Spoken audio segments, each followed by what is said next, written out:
ऊपर उतारी गई। इस किताब के ऊपर भी अहले ईमान ईमान रखते हैं, मुसलमान ईमान रखते हैं, और आपके पहले दुनिया में जो किताबें उतारी गई उसके ऊपर भी ईमान रखते हैं। तो अल्लाह के ऊपर ईमान लाना जरूरी है, उसके फरिश्तों पर, उसकी किताबों पर। नंबर 4, व रसूलिही, और हम अल्लाह के तमाम रसूलों के ऊपर भी ईमान रखते हैं। कितने नबी दुनिया में आए हमें मालूम नहीं, उनकी तादाद, उनकी संख्या। एक हदीस में 1,24,000 की गिनती आई, मगर वो हदीस सही नहीं है, ज़ईफ है। इसीलिए हम ये मानते हैं कि अनगिनत नबी दुनिया में आए। वलिकुल्लि कौमिन हाद, हर कौम के अंदर कोई ना कोई डराने वाला, कोई ना कोई हिदायत देने वाला आया है। कुरान में 25 नबियों का नाम आया है। हम जिन नबियों का नाम जानते हैं उनके ऊपर भी ईमान रखते हैं, जिन नबियों का नाम हमको नहीं पता हम उन नबियों के ऊपर भी ईमान रखते हैं। मगर हम ये अकीदा रखते हैं कि इतने नबी दुनिया में आए कि हम उनकी संख्या नहीं जानते, मगर नबियों के सिलसिले की आखिरी कड़ी जनाब अहमद मुज्तबा मोहम्मद मुस्तफा सल्लल्लाहु अलैहि वसल्लम मक्का की सरजमीन पर 1400 साल पहले तशरीफ लाए, और आप आखिरी नबी, आपके बाद दुनिया में कोई नबी आने वाला नहीं है। मा काना मुहम्मदुन अबा अहदिम मिर रिजालिकुम वलाकिन रसूलल्लाहि व खातमन नबिय्यीन। ओ लोगो, मेरा आखिरी नबी मोहम्मद सल्लल्लाहु अलैहि वसल्लम वो तुम में से किसी मर्द के बाप नहीं है, उनकी औलाद में कोई ऐसा लड़का नहीं है जो जवान हुआ हो, वो किसी जवान बेटे के बाप नहीं है, उनकी औलाद में कोई मर्द नहीं है, किसी मर्द के बाप नहीं है, और वो अल्लाह के रसूल हैं, वह खातमन नबिय्यीन, और वो आखिरी नबी हैं। हमारे नबी आखिरी, हम इस पर ईमान। 4 चीजें हो गई, 6 चीजों पर ईमान लाना जरूरी है। नंबर 5, वल यौमिल आखिर, और 5वीं चीज जिसके ऊपर ईमान लाना जरूरी है वो कयामत का दिन है, आखिरत का दिन है। हम और आप ये अकीदा भी रखते हैं कि अल्लाह ताला दुनिया में नेक लोगों की नेकी का उनको पूरा पूरा बदला नहीं देता है, गुनाहों के करने वाले को गुनाहों की पूरी पूरी सजा नहीं देता है। एक दिन ऐसा भी आने वाला है जिस दिन अल्लाह नेक लोगों को उनकी नेकी का पूरा पूरा बदला देगा, और गुनाह करने वालों को उनके गुनाहों की पूरी पूरी सजा देगा। और उस दिन का नाम है कयामत का दिन, the day of judgment, the day of resurrection. वो हिसाब का दिन होगा, वो कयामत। इसीलिए हम 5 टाइम की नमाज में उस दिन को भी याद करते हैं, और हम कहते हैं मालिक यौमिद्दीन। वही इंसाफ के दिन का भी मालिक है। दुनिया की अदालतें बिक सकती हैं, दुनिया की अदालतों से नाइंसाफी हो सकती है। हो सकता है कि कातिल को बरी कर दे दुनिया की अदालत, और हो सकता है कि बेकसूर को जेल में डाल दे, हो सकता है कि जालिम को सजा दे, जालिम को छोड़ दिया जाए, और हो सकता है कि मजलूम को सजा दे दी जाए। अभी आपने एक फैसला सुना होगा अदालत का, इसी मुल्क के एक इलाके में 4000 घरों में रहने वाले मुसलमानों के बारे में यह फैसला कर दिया गया कि वो इल्लीगल जगह पे रह रहे थे। कोई पूछने वाला नहीं है साहब, जब वो जगह इल्लीगल थी 90 साल से वहां पर लोग कैसे रहते थे?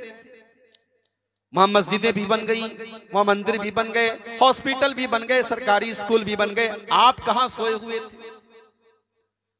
और आज जब 90 साल से 2-3 पीढ़ियां वहां गुजर चुकी हैं और 50,000 से ज्यादा लोग वहां पे रह रहे हैं, आपकी अदालत ये फैसला कर रही है कि वो जगह इलीगल है, उनको वहां से हटा दिया जाए। मेरे भाइयों, छोटी छोटी बच्चियों की आंखों में आंसू हैं, बूढ़ी औरतों की आंख में आंसू हैं। सर्दी का मौसम है, सड़क पर बैठ करके वो बूढ़ी औरतें अल्लाह की बारगाह में दुआ कर रही हैं, अल्लाह के आगे गिड़गिड़ा रही हैं, अपनी कौम के लोगों को याद कर रही हैं।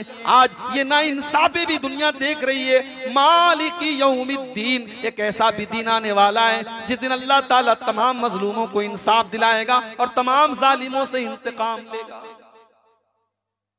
इंसाफ होगा कयामत में, वहां कोई अमल करके आप बच नहीं सकते। हम ये समझते हैं हमने रात में 12 बजे कोई गलत काम किया, हमने लाइट ऑफ करके कोई गलत काम किया, हमने बंद कमरे में कोई गलत काम किया, हमारे बाप को नहीं पता, हमारी माँ को नहीं पता, हमारे भाई को नहीं पता, किसी देखने वाले ने नहीं देखा। ओ लोगो, जहाँ कोई देखने वाला नहीं है वहां अल्लाह देख रहा है। उस अल्लाह की कुदरत का तो ये आलम है, उस अल्लाह के इल्म का तो ये आलम है। व इन्ना अलैकुम लहाफिज़ीन किरामन कातिबीन यालमून मा तफ़अलून। हमारे किरामन कातिबीन का कैमरा 24 आवर ऑन है, 24 घंटे उनका कैमरा रिकॉर्ड कर रहा है। तुम रात में 12 बजे भी जो पाप कर रहे हो, तुम बंद कमरे में जो पाप कर रहे हो, तुम कंबल के अंदर छुप करके जो गुनाह कर रहे हो, उस गुनाह को भी लिखा जा रहा है। मा यल्फिज़ु मिन क़ौलिन इल्ला लदैहि रक़ीबुन अतीद।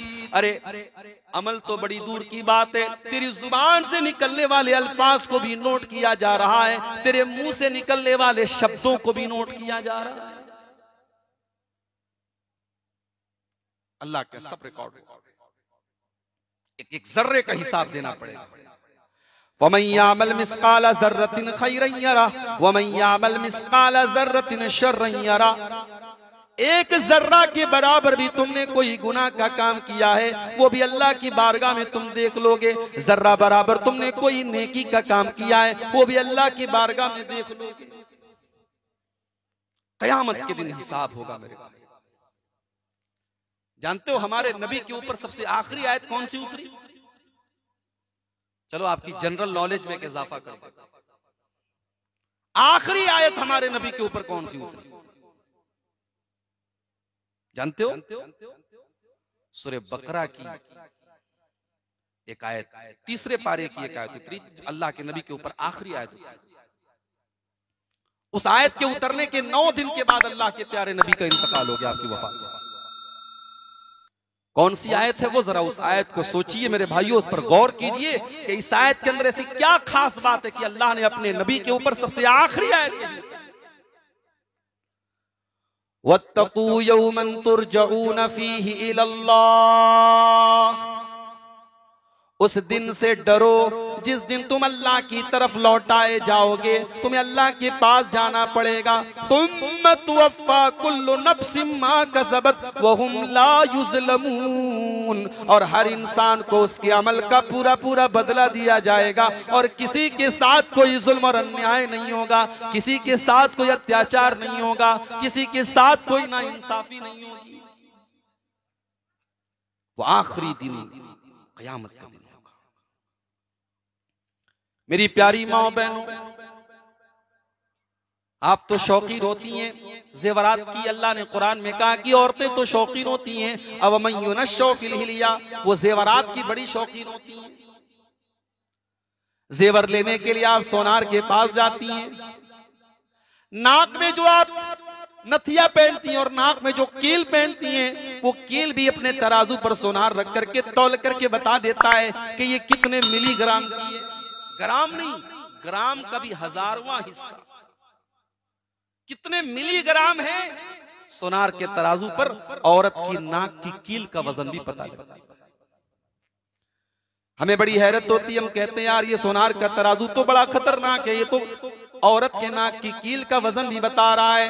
ओ लोगो, मेरा रब भी कयामत के दिन एक तराजू रखेगा, और उस तराजू का आलम ये होगा। अल्लाह ने कुरान में फरमाया व नज़उल मवाज़ीनल क़िस्त लियौमिल क़ियामह व इन काना मिस्क़ाल हब्बतिन मिन खरदलिन आतैना बिहा व कफ़ा बिना हासिबीन।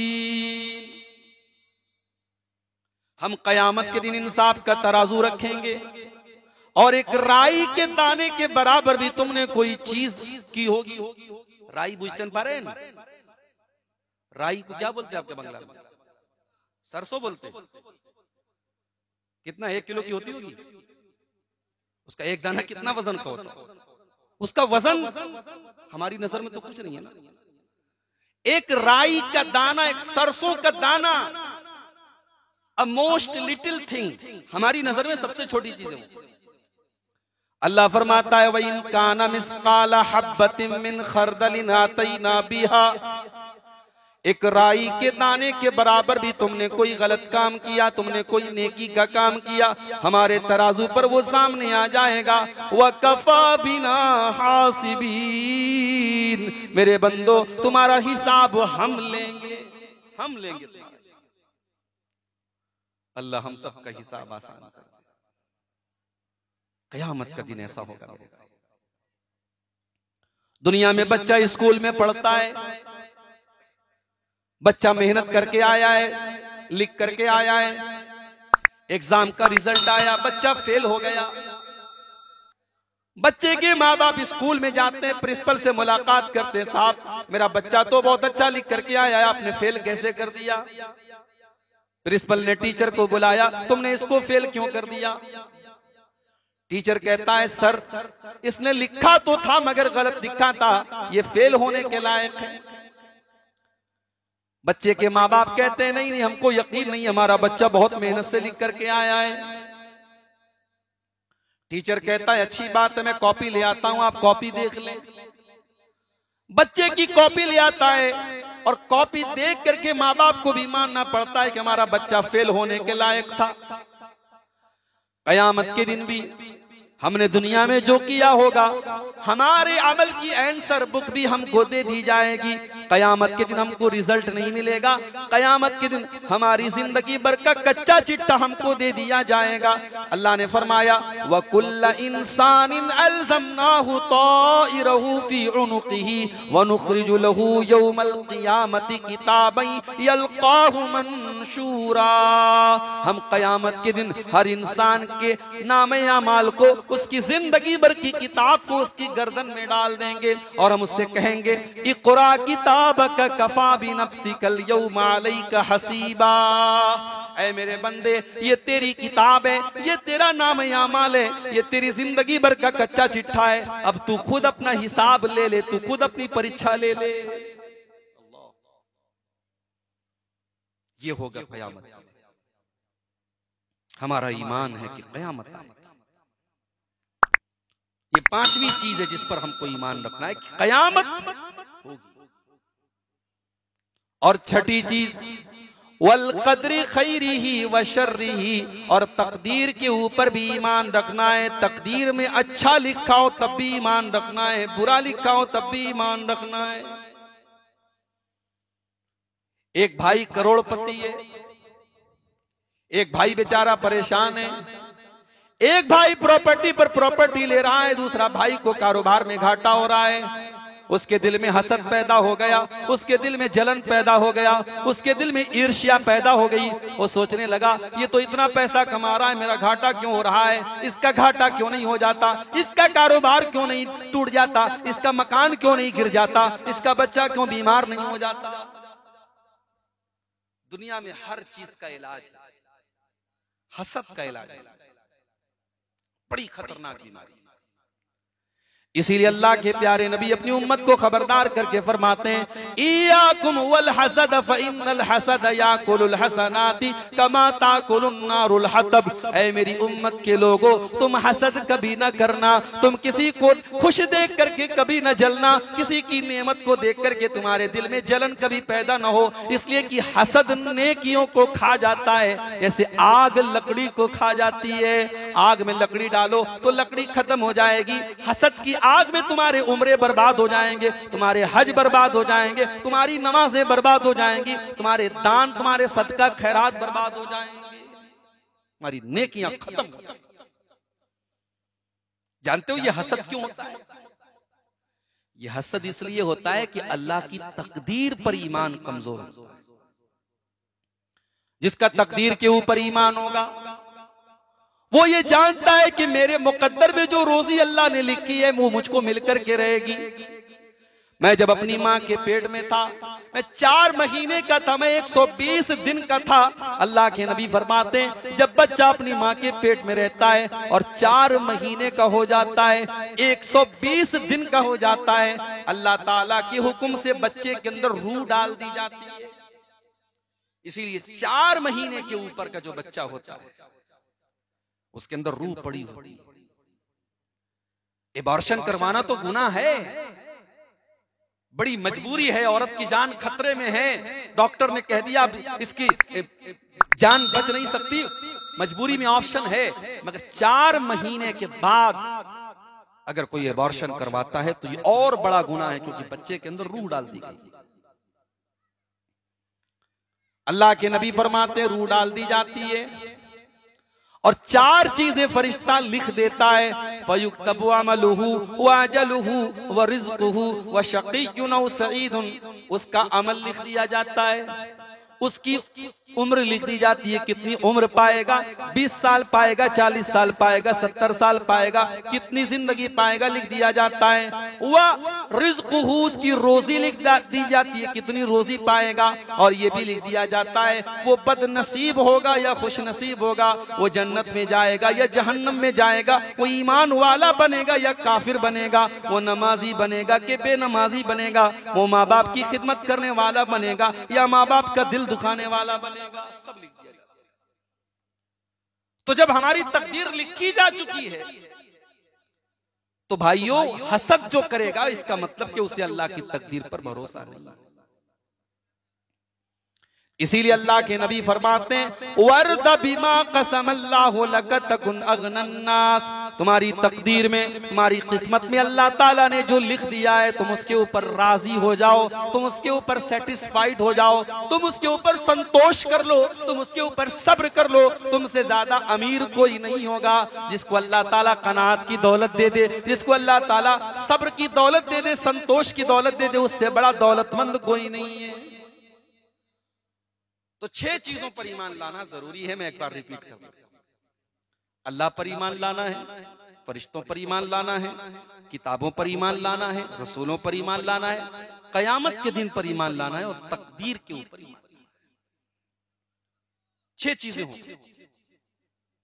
अब इसमें जो कयामत है, ये कयामत कब आएगी, कौन से साल आएगी, कौन से महीने आएगी, कौन से दिन आएगी, कौन सी तारीख को आएगी, ये किसी को नहीं पता। ये कोई नहीं जानता कि कयामत कब आएगी। इसका इल्म सिर्फ अल्लाह को है कि कयामत। 5 चीजें ऐसी हैं जो गैब की कुंजी है। कुंजी बुझते बारे, कुंजी में चाबी। 5 चीजें गैब की कुंजी है। गैब मींस जिसको अल्लाह जानता है। कौन सी 5 चीजें हैं? सूरह लुकमान की आखिरी आयत है, इन्नल्लाह इंदहु इल्मुस्साअह व युनज़्ज़िलुल गैसा व यअलमु मा फिल अरहाम व मा तदरी नफ्सुम माज़ा तक्सिबु गदा व मा तदरी नफ्सुम बिअय्यि अर्दिन तमूत। 5 चीजों का इल्म सिर्फ अल्लाह को। कयामत कब आएगी सिर्फ अल्लाह को मालूम है। वयुनज़्ज़िलुल गैसा, बारिश कब होगी, कितनी होगी, कहां होगी, अल्लाह को मालूम है। क्रिकेट का मैच होता है, मौसम विभाग वाले कहते हैं कि आज कलकत्ता में बारिश होवे ना, और बारिश हो जाती है, मैच कैंसिल हो जाता है। बारिश के बारे में मौसम विभाग के लोग अपनी भविष्यवाणी करते, उनकी भविष्यवाणी फेल हो जाती है। वयुनज़्ज़िलुल गैस, बारिश कब होगी, कहां होगी, सिर्फ अल्लाह को मालूम है। वयअलमु मा फिल अरहाम, और माँ के पेट में क्या है ये सिर्फ अल्लाह को मालूम है। आप बोलेंगे मौलाना साहब अब तो अल्ट्रासाउंड से पता चल जाता है, अब तो अल्ट्रासाउंड से पता चल जाता है कि माँ के पेट में बच्चा कितने दिन का है। ये भी पता चल सकता है कि लड़का है कि लड़की। ये अलग बात है कि भारत में हमारे अपराध है, जुर्म है ये पता करना, लेकिन पता चल सकता है। और अल्लाह तो कह रहा है कि मां के पेट में क्या है ये मैं जानता हूं। डॉक्टर आपको ये बता सकता है कि मां के पेट में लड़का है या लड़की है। वो ये बता सकता है कि मां के पेट में जो बच्चा है वो कितने महीनों का है, कितने हफ्तों का है, कितने दिन का है। मगर उस मां के पेट में जो बच्चा है वो कितना खूबसूरत होगा, वो कितना बदसूरत होगा, वो अच्छी सीरत वाला होगा या बुरी सीरत वाला होगा, वो नमाजी होगा या बेनमाजी होगा, वो तौहीद वाला होगा कि शिर्क वाला होगा, वो अल्लाह का फरमा बरदार होगा या नाफरमान होगा, वो अच्छा होगा या बुरा होगा, ये कोई नहीं जानता। व यालमु मा फिल अरहाम, अल्लाह तो वो है जो उस बच्चे की सारी डिटेल जानता है, सारी डिटेल जानता है। बड़े बड़े अल्लाह के वलियों, बड़े बड़े अल्लाह के नेक बंदों, जिनको लोग आज ये कहते हैं कि वो हमारी बिगड़ी बना देते हैं, अल्लाह के नेक बंदे, अल्लाह के औलिया भी जब अपनी माँ के पेट में थे, उनको ऑक्सीजन पहुंचाने वाला अल्लाह था, उनको माँ के पेट में ग़िज़ा पहुंचाने वाला अल्लाह था, उनकी सांसों को चलाने वाला अल्लाह था, उनके दिल की धड़कनों को चलाने वाला अल्लाह था। वयालमु मा फिल अरहाम, माँ के पेट में क्या है ये सिर्फ अल्लाह को मालूम है। वमा तदरी नफ्सुम माज़ा तक्सिबु गदा, और कोई नहीं जानता कि वो कल क्या करेगा। 4 दिन पहले मेरा प्रोग्राम था महाराष्ट्र के अंदर, मध्य प्रदेश में मेरा प्रोग्राम था और मुझे मुंबई जाना था, ट्रेन से टिकट बना था मेरा। मैं रात में आराम से तकरीर कर रहा था, ये सोच करके तकरीर करने के बाद रात को 2 बजे मुझको ट्रेन पकड़ के मुंबई जाना है। तकरीर खत्म करके मैं स्टेज से उतरा, मोबाइल निकाला, ट्रेन को चेक किया, पता लगा ट्रेन 7 घंटा लेट, 7 घंटा लेट, 7 घंटा ट्रेन लेट है। अगर मैं ट्रेन से बंबई जाऊंगा मैं प्रोग्राम नहीं कर पाऊंगा। आनन फानन मैंने मोबाइल पर चेक किया कोई फ्लाइट है कि नहीं, पता लगा करीब नागपुर का एयरपोर्ट है, नागपुर से मुंबई का मैंने टिकट बनाया और अगले दिन मैं सुबह 9 बजे बंबई पहुंचा। मैं तो सोच के आया था घर से मैं ट्रेन से बंबई जाऊंगा, दोपहर में पहुंचूंगा, लेकिन ट्रेन का टिकट कैंसिल करके मुझे फ्लाइट से आना पड़ा। इस तरीके के बहुत सारे वाकयात हमारी जिंदगी में होते हैं। वमा तदरी नफ्सुम माज़ा तक्सिबु गदा, कोई नहीं जानता कि वो कल क्या करेगा। और 5वीं चीज, वमा तदरी नफ्सुम बिअय्यि अर्ज़िन तमूत, और कोई नहीं जानता कि वो कहां मरेगा, कब मरेगा, मौत कब आएगी, कोई नहीं जानता। ओ मेरे नौजवान साथियों, तुम रात में अपने कान में ईयरफोन लगा करके सोते हो। मेरे नबी जब बिस्तर पे जाते थे, दाहिनी करवट लेटते थे, वजू करके लेटते थे और ये दुआ पढ़ के लेटते थे, अल्लाहुम्मा बिस्मिका अमूतु व अहया, आय अल्लाह तेरे नाम से जीता हूँ और तेरे नाम से मरता हूँ। आय अल्लाह मैं बिस्तर पे सोने जा रहा हूँ, हो सकता है कि मेरी रूह को तू कब्ज कर ले, हो सकता है मेरी जिंदगी खत्म हो जाए। आय अल्लाह मैं तेरा नाम लेकर के सोने जा रहा हूं। हमारा नौजवान कान में ईयरफोन लगा के सो रहा है, किसी लड़की से बात करके सो रहा है, गुनाह का काम करके सो रहा है। अल्लाह ना करे उसी हाल में अगर उसको मौत आ जाए, मेरे प्यारे साथियों सोचो कल कयामत के दिन भी जब वो उठेगा तो उसके कानों में ईयरफोन लगा होगा और अपने मुंह से वो गंदी बातें करता हुआ कल कयामत के दिन उठेगा। इंसान जिस हाल में मरेगा उसी हाल में कल कयामत के दिन उठाया जाएगा। इसीलिए अल्लाह के नबी फरमाते हैं, अगर कोई हाजी हज करने गया और एहराम की हालत में मौत आ गई तो अल्लाह के प्यारे नबी फरमाते हैं उसको अलग से किसी कपड़े में मत कफनाओ, उसी एहराम के कपड़े को उसका कफन बना दो और उसी हाल में उसको कफना दो, उसी हाल में उसको दफना दो, उसको अलग से किसी कपड़े में न कफनाओ। फइन्नहु याती यौमल क़ियामति मुलब्बियन, इसलिए कि वो लब्बैक अल्लाहुम्मा लब्बैक कहते हुए दुनिया से गया है और कल क़यामत के दिन जब वो उठेगा तो लब्बैक अल्लाहुम्मा लब्बैक कहता हुआ उठेगा। जिस हाल में मरेगा उसी हाल में उठाया जाएगा। बेंगलोर में एक जगह है शिमोगा, बेंगलोर से 300 किलोमीटर दूर। बनारस के एक आदमी वहां कारोबार के लिए जाते हैं, एक होटल में कमरा लेते हैं, बाथरूम में नहाने जाते हैं, शावर का नल खोलते हैं, नहाने लगते हैं। बाथरूम अंदर से बंद है, कमरा भी अंदर से बंद है। शावर ले रहे हैं, नहा रहे हैं, उसी हाल में अचानक दिल की धड़कन बंद हो जाती है, मौत का फरिश्ता आ जाता है और रूह को निकाल लेता है। बाथरूम में शावर चालू है और डेड बॉडी जमीन पर पड़ी है, शावर का पानी बह रहा है। 1 घंटा हो गया, पूरा बाथरूम पानी से भर गया।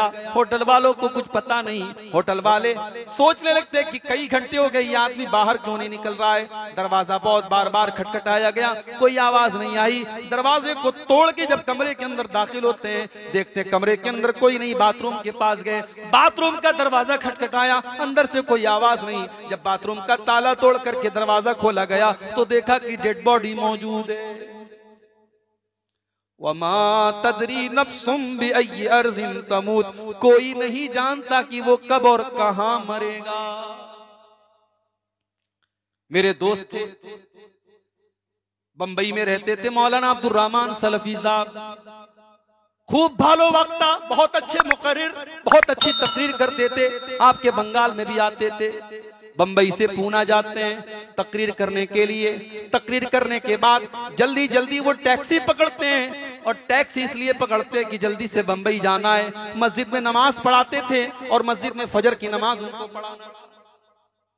ओ लोगों, दुनिया की इससे ज्यादा खतरनाक ड्यूटी तो कोई नहीं होती जितनी खतरनाक ड्यूटी एक मस्जिद के इमाम की होती है। सारे मोहल्ले के लोग मस्जिद में फजर की नमाज में आए या ना आए, बेचारा इमाम तो उसको आना ही आना है। वो रात में बीवी से मुलाकात भी करता है तो उसको गुस्ल करना ही करना है, क्योंकि उसको सुबह फजर की नमाज पढ़ाना है। ओ लोगों, इससे ज्यादा टफ ड्यूटी, इससे ज्यादा मुश्किल ड्यूटी क्या हो सकती है? मगर हम उस इमाम को क्या देते हैं? 5,000 10,000 रुपया महीना देते हैं और हम ये समझते हैं कि हमने उसको गुलाम बना लिया। मस्जिदों के इमामों को हम इतनी हकारत की नजर से देखते हैं। अगर उसने कभी नमाज में सजदा लंबा कर दिया, उसने रुकू थोड़ा बड़ा कर दिया, उसने नमाज थोड़ी लंबी पढ़ा दी, तो सारे मोहल्ले के लोग उसका हिसाब लेने लगते हैं। ओ लोगों, अपने इमामों की कदर करो, अपने मौलवियों की कदर करो। ये दुनिया की सबसे मुश्किल ड्यूटी निभा रहे हैं। मौलाना अब्दुल रहमान साहब टैक्सी पर बैठ गए। टैक्सी में टोटल 9 लोग हैं। टैक्सी चल रही है और टैक्सी का ड्राइवर बहुत स्पीड से चला रहा है।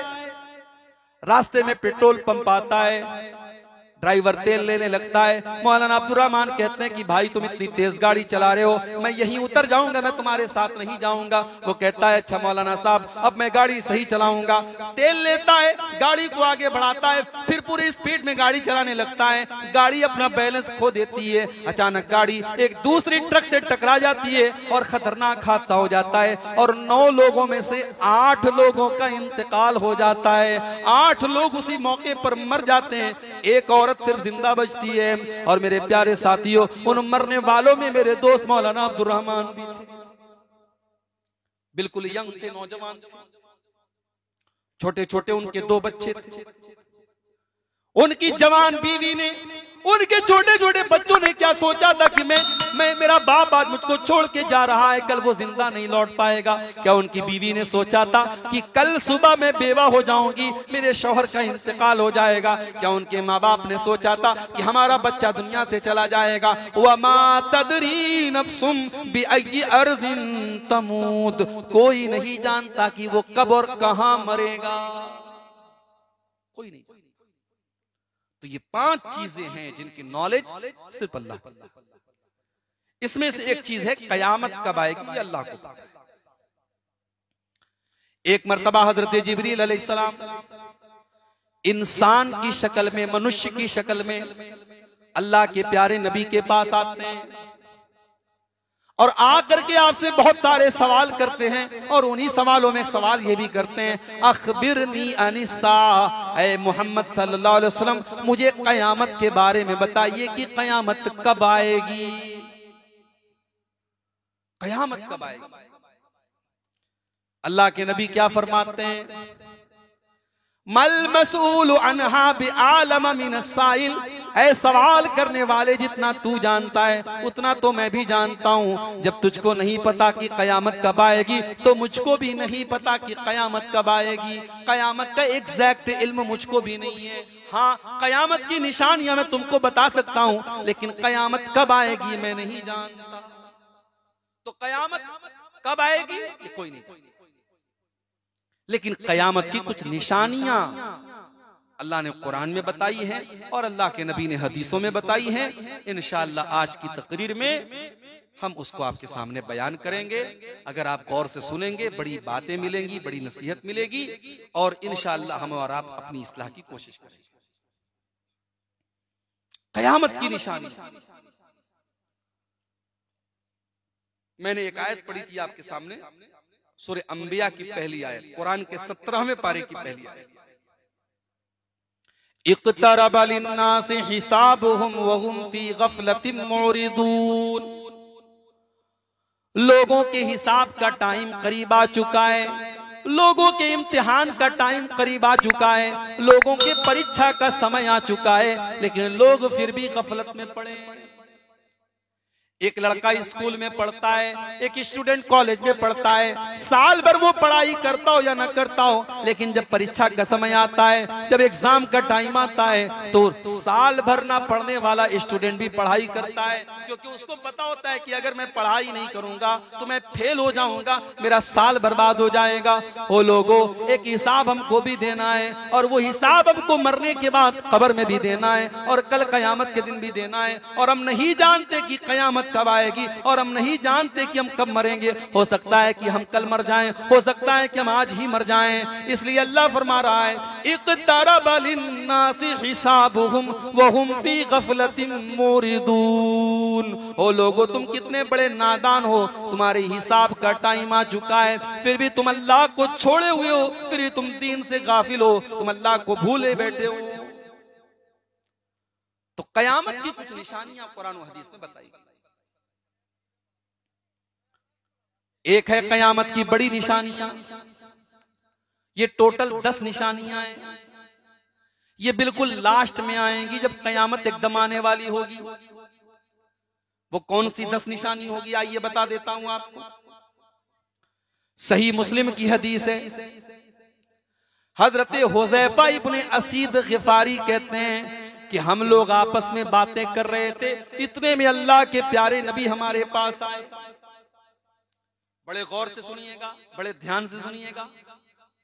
साहबी कह रहे कि हम आपस में बातें कर रहे थे, चर्चा कर रहे थे, बहस कर रहे थे, इतने में अल्लाह के प्यारे नबी आते हैं और अल्लाह के नबी सवाल करते हैं, मा ततज़ाकरून, ऐ मेरे सहाबा आप लोग कौन से विषय पर चर्चा कर रहे हैं, कौन से टॉपिक पर बात कर रहे हैं। साहबा कहते हैं, नहनु नतज़ाकरू अनिस्साअह, ऐ अल्लाह के नबी हम तो कयामत के विषय पर बात कर रहे हैं।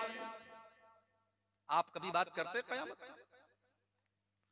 हम तो आपस में बात करते हैं, कभी टीवी पर बात करते हैं, कभी फिल्मों पर बात करते हैं, कभी ममता दीदी पर बात करते हैं, कभी मोदी जी पर बात करते हैं, कभी योगी पर बात करते हैं, कभी राजनीति की बातें करते हैं, कभी हम दुनिया की बातें करते हैं, कभी घर मकान की बातें करते हैं, कभी कारोबार की बातें करते हैं। हमारी गुफ्तगू और हमारे चर्चा का विषय कभी आखिरत नहीं होता, कभी कयामत नहीं होती। ओ लोगो, हम कितने पत्थर दिल हो चुके हैं। सहाबा तो आपस में बातचीत करते थे तो कयामत के बारे में सोचते थे, आखिरत के बारे में सोचते थे, अल्लाह को क्या हिसाब देना है इसके बारे में बात करते थे।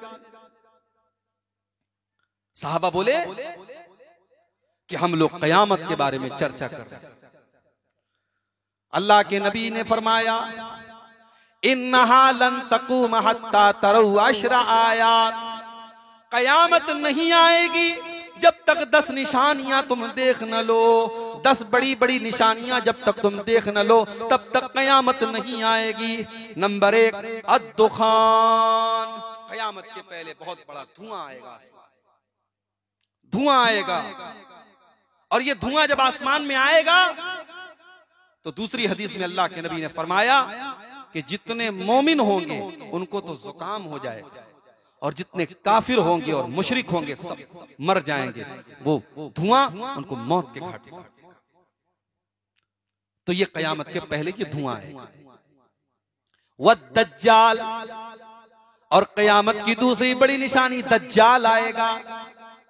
ये मुल्क के शाम और इराक के बीच में एक जगह से निकलेगा, ज़ाहिर होगा, और ये इंसान होगा, घुंघराले बाल वाला होगा और एक आंख का काना होगा और उसके माथे के ऊपर काफारा लिखा होगा और वो लोगों को अपना रब कहेगा। अल्लाह के नबी ने फरमाया, इन्ना रब्बकुम लैसा बिआवर, ओ लोगो तुम्हारा परवरदिगार काना नहीं है, तुम्हारा परवरदिगार अंधा नहीं है, तुम्हारा परवरदिगार तो हर ऐब से पाक है। दज्जाल अपने आप को रब कहेगा, तुम उससे कभी धोखा न खाना। दज्जाल बहुत बड़ा फितना, पूरी दुनिया में फसाद मचाएगा, लेकिन मक्का मदीना में दाखिल नहीं हो पाएगा। जैसे ही वो मक्का मदीना में दाखिल होने की कोशिश करेगा, मक्का और मदीना की सरहदों पर फरिश्ते तलवार लेकर के खड़े होंगे जो उसको फौरन उसका हमला रोकेंगे। फिर उसके बाद एक हवा चलेगी और मदीना के अंदर जितने मुनाफिक लोग होंगे सब निकल निकल करके दज्जाल के पास चले जाएंगे और मदीना में और मक्का में सिर्फ मोमिन लोग बचेंगे, नेक लोग बचेंगे। ये दज्जाल का फितना दुनिया का सबसे बड़ा फितना है। इसीलिए अल्लाह के नबी अपनी हर नमाज में जब तैयात में बैठते थे तो दरूद शरीफ पढ़ने के बाद एक दुआ पढ़ते थे, अल्लाहुम्मा इन्नी अऊज़ु बिका मिन फितनतिल मसीहिद दज्जाल। आय अल्लाह, मैं तेरी पनाह चाहता हूं दज्जाल के फितने से। बहुत बड़ा फितना होगा दज्जाल का। तो दज्जाल ये क़यामत की बहुत बड़ी निशानी है। वद्दाब्बा, और क़यामत के पहले जमीन से एक जानवर निकलेगा, एक चौपाया निकलेगा जो इंसानों से बातें करेगा। वह तुलू शम्स मिन मग़रिबिहा, और क़यामत जिस दिन होगी उस दिन सूरज पूरब के बजाय पश्चिम से निकलेगा। वह नुज़ूल ईसा इब्न मरियम, और क़यामत के पहले हजरत ईसा अलैहिस्सलातु वस्सलाम दुनिया में आएंगे। ईसा अलैहिस्सलाम जो हमारे नबी के पहले नबी थे, हमारे नबी के बीच में और ईसा अलैहिस्सलाम के बीच में कोई दूसरा नबी नहीं है। ईसा अलैहिस्सलाम के बाद डायरेक्ट हमारे नबी दुनिया में आए थे। ईसा अलैहिस्सलाम बनी इस्राइल की तरफ नबी बना करके भेजे गए थे, मगर यहूदियों ने उनके साथ धोखा किया, उनके ऊपर ईमान नहीं लाए और उनको सूली पर चढ़ाने की तैयारी कर ली। मगर अल्लाह ताला ने ईसा अलैहिस्सलाम को जिंदा आसमान पर उठा लिया और उनकी जगह यहूदियों ने किसी और को सूली पर चढ़ा दिया। ईसा अलैहिस्सलाम अल्लाह के नबी और रसूल हैं और वो क़यामत के पहले दुनिया में आएंगे। दिमश्क की एक मस्जिद में उतरेंगे और दो फरिश्तों के कंधे पर अपना हाथ रख करके उतरेंगे, दो जर्द रंग का कपड़ा पहन करके उतरेंगे, उनके बालों से पानी टपक रहा होगा और वही दज्जाल को कत्ल करेंगे। और ईसा अलैहिस्सलाम जब दुनिया में आएंगे तो सलीब का खात्मा करेंगे, ईसाइयत का खात्मा करेंगे और जिजिया का जो टैक्स होता है जो यहूदियों और ईसाइयों से लिया जाता है वो टैक्स भी वो खत्म करेंगे और डायरेक्ट वो यहूदियों और ईसाइयों को दावत देंगे कि या तो तुम इस्लाम को कबूल करो या हमसे जंग करो, या तो इस्लाम कबूल करो या जंग करो, तीसरा कोई ऑप्शन नहीं होगा। और ईसा अलैहिस्सलाम 40 साल दुनिया में रहेंगे और उनके दौर में दुनिया में अदल इंसाफ और न्याय और बेहतरीन दौर उनका दौर। मगर एक बात और नोट कर लीजिए, ईसा अलैहिस्सलाम जब दुनिया में आएंगे फजर की नमाज का टाइम होगा, दिमश्क की जामा मस्जिद में उतरेंगे, इमाम साहब कहेंगे कि ए ईसा आप आगे बढ़कर के नमाज पढ़ाइए। ईसा अलैहिस्सलाम फरमाएंगे नहीं नहीं, मैं तुम्हारा इमाम बन करके नहीं आया, मैं तो तुम्हारा मुक्तदी बन करके आया हूं। और ईसा अलैहिस्सलाम इस उम्मत के पीछे नमाज पढ़ेंगे। अल्लाह के नबी फरमाते हैं तकरीमतल्लाहि लिहाज़िल उम्मा, अल्लाह ताला ने इस उम्मत को ये मकाम दिया है कि ईसा अलैहिस्सलाम जैसा पैगंबर भी इस उम्मत के इमाम के पीछे नमाज पढ़ेगा। ईसा अलैहिस्सलाम दुनिया में आएंगे मगर उनका कानून नहीं चलेगा, कानून चलेगा तो जनाब मोहम्मद रसूलुल्लाह सल्लल्लाहु अलैहि वसल्लम का चलेगा। अल्लाह के प्यारे नबी फरमाते हैं कि ईसा अलैहिस्सलाम का दुनिया में आना ये क़यामत की बहुत बड़ी निशानी होगी। आज आप देख लीजिए 25 दिसंबर की तारीख अभी गुजरी है, एक हफ्ता पहले, 10 दिन पहले हमारे ईसाई भाई 25 दिसंबर को क्रिसमस मनाते हैं। उनका यह अकीदा है कि ईसा अलैहिस्सलाम सन ऑफ गॉड हैं, अल्लाह के बेटे हैं। नऊजुबिल्लाह। पूछो कि क्यों अल्लाह के बेटे?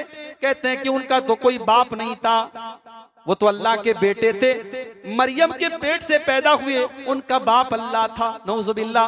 हम सवाल करते अपने ईसाई भाइयों से कि अगर बगैर बाप के पैदा होने की वजह से ईसा अलैहिस्सलाम अल्लाह के बेटे थे, तो आदम अलैहिस्सलाम तो बगैर माँ और बगैर बाप दोनों के बगैर पैदा हुए। ईसा अलैहिस्सलाम के पिता नहीं थे, उनके बाप नहीं थे, मगर आदम अलैहिस्सलाम के माता भी नहीं थी, पिता भी नहीं थी, न माँ थी न बाप थे। अल्लाह ताला ने डायरेक्ट पैदा किया मिट्टी से। इसीलिए अल्लाह कुरान करीम में फरमाता है, इन्ना मसल ईसा इंदल्लाहि कमसली आदम खलक़हु मिन तुराब। ओ लोगो, अगर ईसा अलैहिस्सलाम को समझना है तो आदम अलैहिस्सलाम को समझ लो। आदम को अल्लाह ने मिट्टी से पैदा किया और कहा कि हो जा, तो वो हो गए। जब आदम बगैर माँ के और बगैर बाप के पैदा हो सकते हैं, तो ईसा अलैहिस्सलाम बगैर बाप के क्यों नहीं पैदा हो सकते? इसीलिए हमारा अकीदा ये है कि अल्लाह का कोई बेटा नहीं। हमारा अकीदा क्या है? कुल हु अल्लाहु अहद अल्लाहुस समद लम यलिद वलम यूलद वलम यकुल लहू कुफुवन अहद। ऐ नबी, आप कह दीजिए अल्लाह एक है, अल्लाह की कोई औलाद नहीं, अल्लाह किसी की औलाद नहीं, और अल्लाह के बराबर भी कोई नहीं, अल्लाह के हम पल्ला भी कोई नहीं, अल्लाह के इक्विवेलेंट भी कोई नहीं, अल्लाह से किसी की तुलना नहीं की जा सकती, किसी का मुकाबला नहीं किया जा सकता, अल्लाह के बराबर कोई नहीं। ये हमारा। तो ईसा अलैहिस्सलाम कयामत के पहले दुनिया में आए, 40 साल रहेंगे, उसके बाद उनकी भी नेचुरल मौत होगी और वो अल्लाह के पास चले जाएंगे। आगे अल्लाह के नबी ने फरमाया, वयाजूज व माजूज। और याजूज और माजूज नाम की दो फसादी कौमें जो दुनिया में कहीं पर छुपी हुई हैं, और हजरत जुल्करनैन ने एक बहुत बड़ी दीवार बना करके उनको कैद कर दिया है, और वो रोजाना उस दीवार को खोद रहे हैं। और कयामत के पहले एक दिन ऐसा आएगा कि वो दीवार को तोड़ करके निकल जाएंगे और बड़ी तबाही मचाएंगे और बड़ा फसाद मचाएंगे। ईसा अलैहिस्सलाम अल्लाह से दुआ करेंगे और अल्लाह ताला आसमान से याजूज और माजूज की गर्दन के ऊपर एक कीड़ा भेज देगा, और उस कीड़े की वजह से वो सब मर जाएंगे इकट्ठे एक साथ। और जब वो मर जाएंगे, उनके मरने से बड़ी खतरनाक बदबू जमीन में फैलेगी। फिर हजरत ईसा अलैहिस्सलाम अल्लाह से दुआ करेंगे और आसमान से बारिश होगी और पूरी उनकी डेड बॉडी बह जाएगी और शीशे की तरह जमीन साफ हो जाएगी। ये वाकया भी कयामत के पहले। वसलासतु खुसूफिन, और कयामत की बड़ी निशानियों में से अल्लाह के प्यारे नबी फरमाते हैं कि 3 जगहों पर जमीन को धसा दिया जाएगा। एक तो पूरब में धसाया जाएगा, और एक पश्चिम में धसाया जाएगा, और एक अरब के अंदर भी जमीन को धसा दिया जाएगा। और कयामत की 10वीं निशानी अल्लाह के नबी हदीस में फरमाते हैं, वह आखिरु ज़ालिका नारुन तखरुजु मिनल यमनी तत्रुदुन्नास इला महशरिहिम। और कयामत की 10वीं बड़ी निशानी ये होगी कि यमन से एक आग निकलेगी, और उसी आग के सहारे लोग मैदान महशर की तरफ जाएंगे। वो आग लोगों को हाँक हाँक करके कयामत के दिन मैदान महशर की तरफ लेके जाएगी। तो ये 10 निशानी है, बड़ी निशानी। अब आइए कयामत की छोटी छोटी निशानी जो अल्लाह के नबी के दौर से लेकर के आज तक हो गई या हो रही है और धीरे धीरे हमारे सामने आ रही है, हम उस पर थोड़ी सी रोशनी आपके सामने डालते हैं। कयामत की छोटी निशानियों में से एक बहुत बड़ी निशानी ये है कि जब अल्लाह के नबी दुनिया में तशरीफ लाए तो आपका आना भी कयामत की एक निशानी थी। अल्लाह के प्यारे नबी सल्लल्लाहु अलैहि वसल्लम फरमाते हैं, वो इस तो आना व सातु कहातैन, मैं और कयामत दुनिया में इस तरीके से भेजे गए जैसे ये दोनों उंगलियां हैं। मेरा भेजा जाना और कयामत ये दोनों उंगलियों की तरह एक दूसरे से संबंधित है, एक दूसरे से अटैच है। जैसे ये दोनों उंगलियां एक दूसरे के साथ मिली हुई हैं, मेरे दुनिया में आने के बाद कयामत ताड़ा तड़िया बंगला बोल सकता हूं मैं थोड़ा बहुत। कयामत बहुत जल्द आएगी। अल्लाह के नबी ने फरमाया मेरे आने के बाद कयामत बहुत जल्द। कयामत की एक दूसरी निशानी, मक्का के काफिरों ने अल्लाह के नबी से कहा अगर आप अल्लाह के सच्चे नबी हैं तो चांदनी की रात थी और पूरा चांद आसमान पर था। उन्होंने कहा अगर आप चांद के 2 टुकड़े कर दें तो हम आपको अल्लाह के नबी मान लेंगे। अल्लाह के प्यारे नबी ने उंगली का इशारा किया और चांद 2 टुकड़े हो गया। चांदनी रात थी, 14वीं का चांद था, पूरा चांद था, 2 टुकड़े हो गया। और हिरा के पहाड़ी के एक तरफ चांद का एक टुकड़ा और एक तरफ चांद का दूसरा टुकड़ा नजर आने लगा।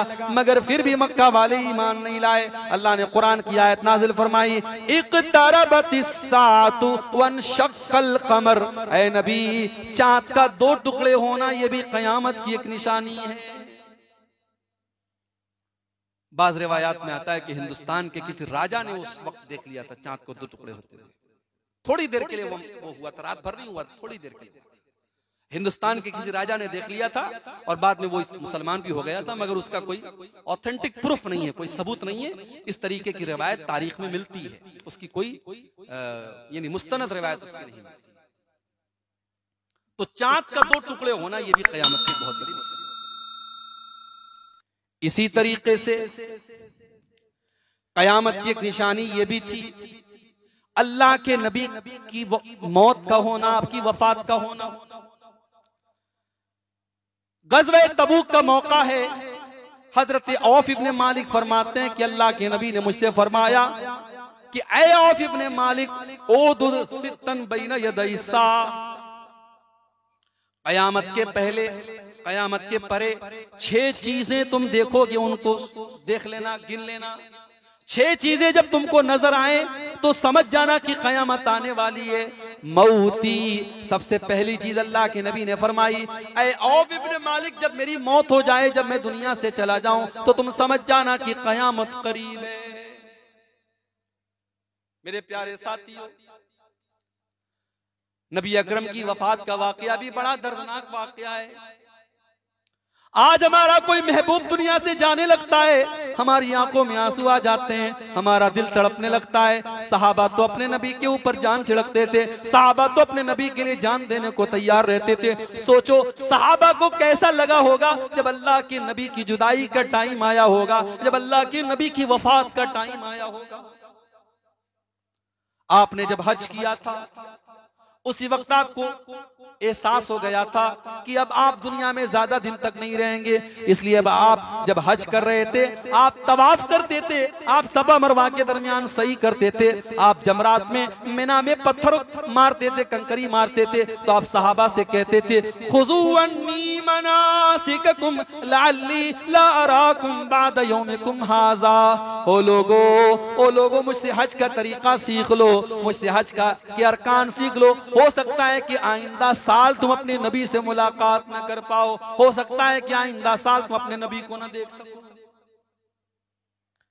हजरत मुआज इब्ने जबल को जब अल्लाह के नबी यमन भेज रहे थे, ऊंट के ऊपर मुआज इब्ने जबल सवार थे और अल्लाह के नबी ऊंट की नकेल पकड़े हुए थे और अल्लाह के प्यारे नबी उनको बहुत सारी नसीहतें कर रहे थे, बहुत सारी बातें समझा रहे थे। उसी में अल्लाह के नबी ने फरमाया या मुआज लअल्लक तमुर्रु बिमस्जिदी हाज़ा व कब्री। ए मुआज, हो सकता है कि जब आइंदा साल तुम मदीना के अंदर आओ तो तुम अपने नबी से मुलाकात न कर पाओ। हो सकता है कि आइंदा साल जब तुम आओ तो तुम्हारे नबी का इंतकाल हो चुका होगा और तुम अपने नबी की कब्र के पास से गुजरोगे। हजरत मुआज इब्ने जबल की आंखों में आंसू आ गए, रोने लगे। अय अल्लाह के नबी ये कैसी बातें कर रहे हैं, अय अल्लाह के नबी मैं आपकी जुदाई के बारे में सोच भी नहीं सकता, मैं आपकी वफात के बारे में सोच भी नहीं सकता। आप रोने लगे। अल्लाह के नबी ने मदीना की तरफ अपना चेहरा घुमाया और आपने फरमाया औलन नास बी अल मुत्तकूना हैसु कानू व मन कानू। ऐ मुआज, कल कयामत के दिन जो लोग मुत्तकी होंगे, जो लोग परहेजगार होंगे, जो लोग अल्लाह से डरने वाले होंगे, वो कल कयामत के दिन मुझसे करीब रहेंगे। ऐ मुआज इब्ने जबल, तुम भी अल्लाह से डरते रहना, तुम भी मुत्तकी बन जाना, कल कयामत के दिन तुम मेरे साथ रहोगे। सफर की आखिरी तारीख थी, मुहर्रम का महीना आता है। आप लोग को तो याद भी नहीं होगा साल के 12 महीनों के नाम, वो तो जनवरी फरवरी मार्च ये याद रहता है। इस्लामी कैलेंडर का नाम भी याद नहीं होता लोगों को। इस्लामी कैलेंडर का पहला महीना कौन सा है? बोलो बोलो भाई, जानते हैं? मुहर्रम। मुहर्रम के बाद सफर, सफर के बाद रबीउल अव्वल। अल्लाह के नबी की वफात हुई रबीउल अव्वल के महीने में। उसके पहले का महीना सफर है। सफर की आखिरी तारीखों में अल्लाह के नबी एक जनाजे में जाते हैं बकी के कब्रिस्तान में, और वहीं से आपको सर में दर्द शुरू होता है। आप घर आते हैं और आप हजरत आयशा से कहते हैं कि आयशा, मेरे सर में बहुत तेज दर्द हो रहा है। हजरत आयशा ने कहा, अल्लाह के नबी, मेरे सर में भी बहुत तेज दर्द हो रहा है। वही बीमारी की शुरुआत थी अल्लाह की, और उस बीमारी की शुरुआत के बाद इस दुनिया में अल्लाह के प्यारे नबी 13 या 14 दिन तक रहे, और 12 रबीउल अव्वल की तारीख को अल्लाह के नबी की वफात हो। और जिस दिन अल्लाह के नबी की वफात होती है, अम्मा आयशा ने नक्शा खींचा है, फजर की नमाज का टाइम हुआ। अबू बकर सिद्दीक रजी अल्लाह तआला अन्हु मस्जिद में नमाज पढ़ा रहे हैं, साहबा पीछे नमाज पढ़ रहे हैं। अल्लाह के प्यारे नबी की तबीयत थोड़ी बेहतर महसूस हुई, थोड़ा आराम आपको महसूस हुआ। आप उठे और आपने दरवाजे का पर्दा हटाया, सामने सफ लगी हुई है और नमाज चल रही है। अल्लाह के नबी के चेहरे पर मुस्कुराहट फैल गई, आप मुस्कुराने लगे। क्यों मुस्कुराए?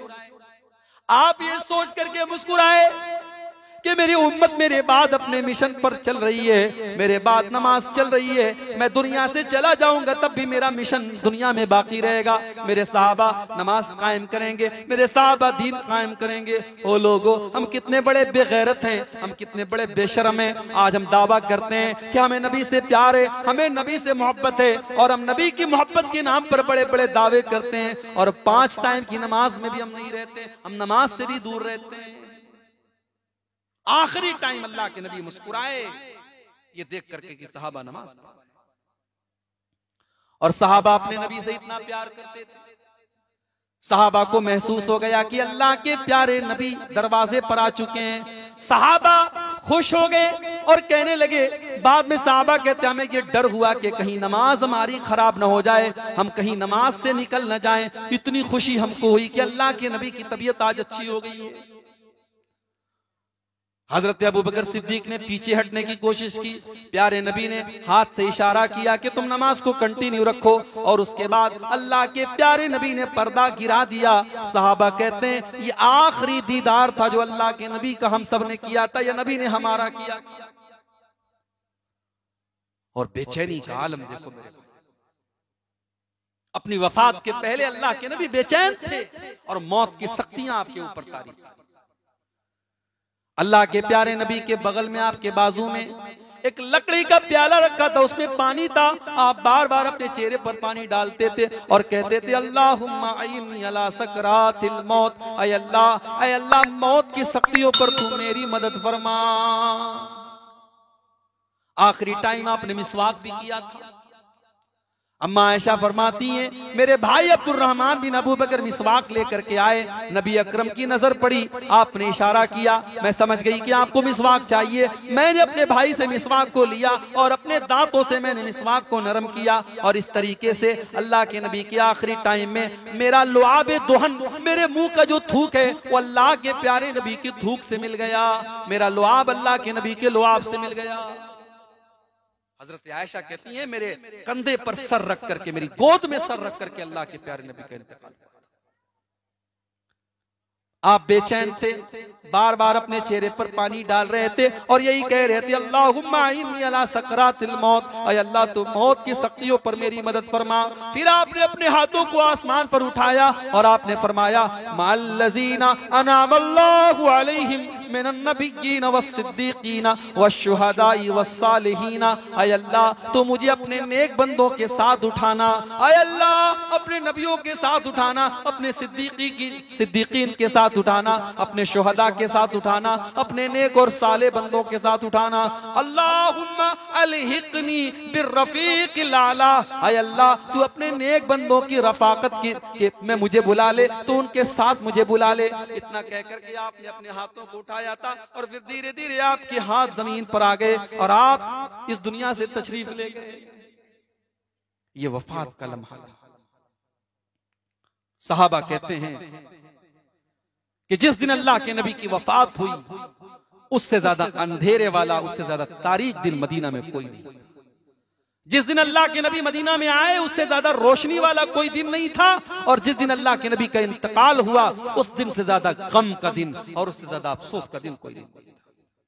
आपकी बेटी हजरत फातिमा अपने बाप के इंतकाल पर रोते हुए कहती हैं, या अबता मन जन्नतुल फिरदौसी मावा, या अबता इला जिब्रील नना, ऐ मेरे अब्बा जान जिनका ठिकाना जन्नतुल फिरदौस है, हम जिब्रील को अपने बाप की मौत की खबर सुनाते हैं।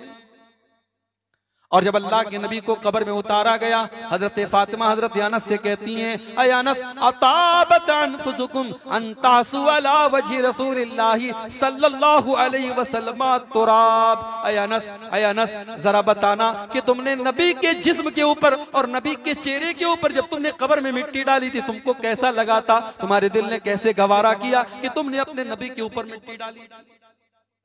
नबी अकरम की वफात ये भी कयामत की बहुत बड़ी। उसके बाद आपने फरमाया वफत हो बैतुल मक़दिस। और ऐ औफ इब्न मालिक, कयामत की जो 6 निशानियां मैं तुमको बता रहा हूं उसमें तीसरी निशानी यह है कि बैतुल मुक़द्दस फतह हो जाएगा। हजरत उमर फारूक के दौर में सन 18 हिजरी में बैतुल मुक़द्दस के पास मुसलमानों की फौज पहुंच जाती है। बैतुल मुक़द्दस के जो पादरी थे उन्होंने कहा कि हम चाबी नहीं देंगे तुम्हारे हाथ में, जब तक तुम्हारा अमीरुल मोमिनीन ना आ जाए तब तक हम चाबी नहीं देंगे। हजरत उमर फारूक रज़ी अल्लाह ताला अन्हु को खत लिखा गया, ऐ अमीरुल मोमिनीन बैतुल मुक़द्दस की चाबी नहीं मिल रही है, वो लोग कह रहे हैं कि आपके हाथों में चाबी देंगे। हजरत उमर ने कहा कोई बात नहीं। अपने गुलाम को लिया, ऊंट पर सवार हुए और रास्ते में कभी गुलाम ऊंट पर है और हजरत उमर पैदल चल रहे हैं, कभी हजरत उमर ऊंट के ऊपर और गुलाम पैदल चल रहा है। इस तरीके से मदीना से 700 किलोमीटर का सफर तय करके बैतुल मुक़द्दस पहुंचते हैं। और दूर से जब बैतुल मुक़द्दस के पादरियों ने देखा हजरत उमर को, कहा वल्लाह हमने तौरात में इन नेक लोगों का तस्करा पढ़ा था, ये तो हमारे हजरत ईसा के हवारियों से बेहतर हैं। और उसके बाद हजरत उमर के हाथ में उन्होंने चाबी दी और हजरत उमर ने जब बैतुल मुक़द्दस का ताला खोला और अल्लाह के इस तीसरी मस्जिद में, मस्जिद हराम के बाद और मस्जिद नबी के बाद तीसरी मस्जिद जिसका बहुत ऊंचा मकाम है, यही मस्जिद अक्सा है, बैतुल मुक़द्दस है, उसमें हजरत उमर ने नमाज पढ़ी। तो बैतुल मुक़द्दस मुसलमानों के हाथ में आया था, ये बहुत बड़ी निशानी थी क़यामत। फिर हालात ने पलटा खाया, फिर बैतुल मुक़द्दस ईसाइयों के हाथ में दोबारा चला गया। फिर सलाहुद्दीन अय्यूबी नाम का एक बहादुर सिपाही पैदा हुआ था मुसलमानों में, उसने फिर बैतुल मुक़द्दस को मुसलमानों के कब्जे में दिलाया और आज फिर वो बैतुल मुक़द्दस यहूदियों के कब्जे में है। ये अलग बात है, वहां नमाज होती है लेकिन उस पर कंट्रोल यहूदियों का है। तो मेरे भाइयों, बैतुल मुक़द्दस की फतह ये भी क़यामत की बहुत बड़ी निशानी है। उसके बाद अल्लाह के नबी फरमाते हैं वमूतानुन याखुज़ु फीकुम कक़ुआसिल गनमी। ऐ औफ इब्न मालिक, क़यामत की एक निशानी ये भी होगी कि ऐसी मौत आएगी बकरियों के अंदर जैसे कीड़ा लग जाता और बकरियां एक साथ मरने लगती हैं, हजारों लाखों की तादाद में ऐसा वायरस आएगा, ऐसी बीमारी आएगी कि लोग मरेंगे। हजरत उमर के दौर में ताऊन अमवास की बीमारी आती है, बड़े बड़े सहाबा उस बीमारी में इंतकाल कर जाते हैं। बड़ी खतरनाक बीमारी आती है, हजारों सहाबा उस बीमारी में इंतकाल कर जाते हैं। हजरत मुआज इब्न जबल भी उसी बीमारी में इंतकाल कर जाते हैं। तो ये बीमारी जैसे हमारे दौर में कोरोना की बीमारी आई थी, हो सकता है आपके कलकत्ता में उसका असर कम था, मगर बहुत सारी जगहों पर बहुत खतरनाक असर था। एक साथ एक मोहल्ले से 40-40 लोगों के इंतकाल का ऐलान हुआ। तो अल्लाह के नबी ने फरमाया कि ऐसी मौत आएगी जानवरों की तरह लोग मरेंगे। उसके बाद आपने फरमाया सुम्मस्तिफाज़तुल माली हत्ता युतर रजुलु मिअता दीनारिन फयज़ल्लु साखिता। इतना पैसा लोगों के पास हो जाएगा कि 100 दीनार भी जिसको दिया जाएगा वो नाराज रहेगा। हजरत उमर बिन अब्दुल अजीज का दौर आया, बहुत खुशहाली आ गई और बहुत मुसलमानों के पास दौलत आ गई। ये दौर भी मुसलमानों ने देखा। उसके बाद आपने फरमाया सुम्मा फितनतुन ला यबका बैतुम मिनल अरबी इल्ला दखलतहु, फिर एक ऐसा फितना आएगा कि अरब के घर घर में वो फितना पहुंच जाएगा। हजरत उस्मान गनी की शहादत का फितना था। इस फितने के बाद जब सहाबा की आपस में लड़ाइयां हुई और जंगें हुई, ये बहुत बड़ा फितना था जो पूरे अरब पर जिसका असर पड़ा था। सुम्मा हुदनतुन तकूनु बैनकुम व बैन बनिल अस्फर, फिर अल्लाह के नबी फरमाते हैं तुम्हारे दरमियान और रूमियों के दरमियान सुलह होगी। फयगदिरूना, फिर वो गद्दारी करेंगे। फयातूनकुम ताता समानीना गाया, फिर वो बहुत बड़ी फौज लेकर के तुमसे लड़ने के लिए आएंगे। 80 झंडों की फौज होगी और हर झंडे के नीचे 12,000 की फौज होगी।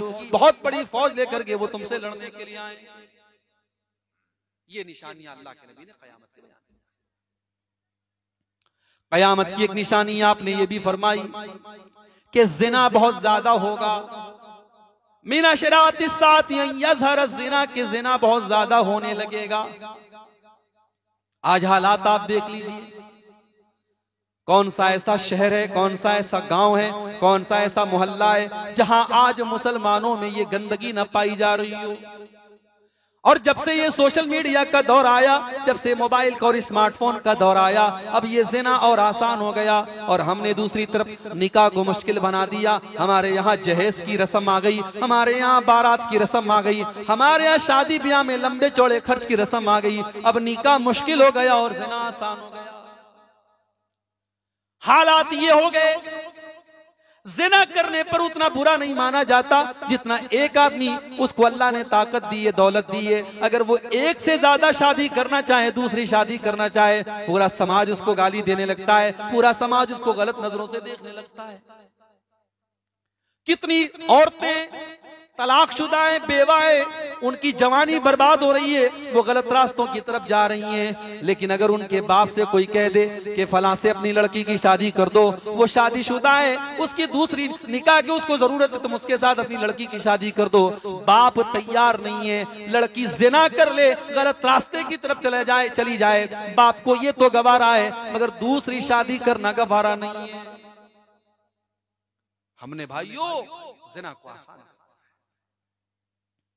महाराष्ट्र में अभी मेरा प्रोग्राम था, अकोला एक जगह पड़ती है, वहां बड़ा अच्छा इलाका में जवान हो गई, तो तुम क्या समझते हो कि 10 साल तक वो तकरीरें सुन करके और नमाज पढ़ करके और रोजा रख करके वो ज़िना से बच जाएगा, वो बदकारी से बच जाएगा? ये पॉसिबल नहीं है, ये संभव नहीं है। इंसान को भूख लगी हो तो खाना उसको देना जरूरी है, प्यास लगी हो तो पानी देना जरूरी है। जब वो शादी के काबिल हो गया है तो उसकी शादी कर देना जरूरी है। इसीलिए अल्लाह के प्यारे नबी फरमाते हैं या माशर शबाबी मन इस्तता मिनकुमुल बाता फल्यतज़व्वज, ऐ नौजवानों अगर तुमको शादी करने की ताकत है तो तुम जल्दी से शादी कर लो। फ़इन्नहु अग़ज़्ज़ु लिलबसर व अहसनु लिलफ़र्ज, जब तुम शादी कर लोगे तो तुम्हारी शर्मगाह का गलत इस्तेमाल नहीं होगा, तुम ज़िनाकारी से बचोगे, तुम बदकारी से बचोगे और तुम्हारी नजर भी बच जाएगी, तुम नजर का भी गलत इस्तेमाल नहीं करोगे। दामाद भी हम कैसा तलाश करते हैं? पैसे वाला। दीनदारी कौन देखता है साहब? लड़की के अंदर खूबसूरती और लड़के के अंदर पैसा, यही तो देखा जाता है। लड़का चाहे लंगूर के जैसा हो लेकिन उसको लड़की चाहिए हूर के जैसी। यही मिजाज है हमारा। दीनदारी कौन देखता है? अल्लाह के प्यारे नबी फरमाते हैं इज़ा खतब इलैकुम मिम्मन तरज़ौन दीनहु व खुल्क़हु फज़व्विजूहु, जब तुम्हारे लड़का या लड़की के लिए किसी अच्छे घर का रिश्ता आ जाए, दीनदार घर का रिश्ता आ जाए, तो जल्दी से उसका निकाह कर दो, उसकी शादी कर दो। इल्ला तफ़अलू, अगर तुम ऐसा नहीं करोगे तकुन फितनतुन फिल अर्दि व फसादुन अरीज़, तो जमीन के अंदर फितना फैल जाएगा और फसाद फैल जाएगा। और फसाद फैल चुका है। 2 लाख मुसलमान लड़कियां आज गैर कौम के साथ भाग करके निकाह कर चुकी हैं, कोर्ट मैरिज कर चुकी हैं और उनके धर्म को कबूल कर चुकी हैं। ये सिर्फ महाराष्ट्र की रिपोर्ट है, बंगाल में भी बहुत सारे ऐसे वाक़यात हैं। जिना आम हो चुका है। होटलों में चले जाओ, आज रजिस्टर खोल करके देखो, लड़के का नाम गैर मुस्लिमों वाला और लड़की का नाम मुसलमानों वाला है। आज कितनी मुसलमान लड़कियां हैं जिनको इश्क और प्यार के जाल में फंसा करके उनकी इज्जतों का सौदा किया जा रहा है। इसीलिए अल्लाह के प्यारे नबी फरमाते हैं, वल्लज़ी नफ्सी बियदिही ला तफना हाज़िहिल उम्मा, उस अल्लाह की कसम जिसके हाथ में मेरी जान है, ये उम्मत उस वक्त तक फना नहीं होगी, ये उम्मत उस वक्त तक बर्बाद नहीं होगी जब तक जिना इतना आम हो जाएगा कि खुले आम लोग जिना करेंगे। और उस दौर में सबसे नेक आदमी वो होगा जो कहेगा लौ वारैता वरा हाज़ल हाइद, कि भाई साहब तुम ये काम दीवार के पीछे जा करके करो, तुम पब्लिक प्लेस पर न करो, तुम सड़क पर मत करो, तुम सबके सामने मत करो। ये दौर आ जाए।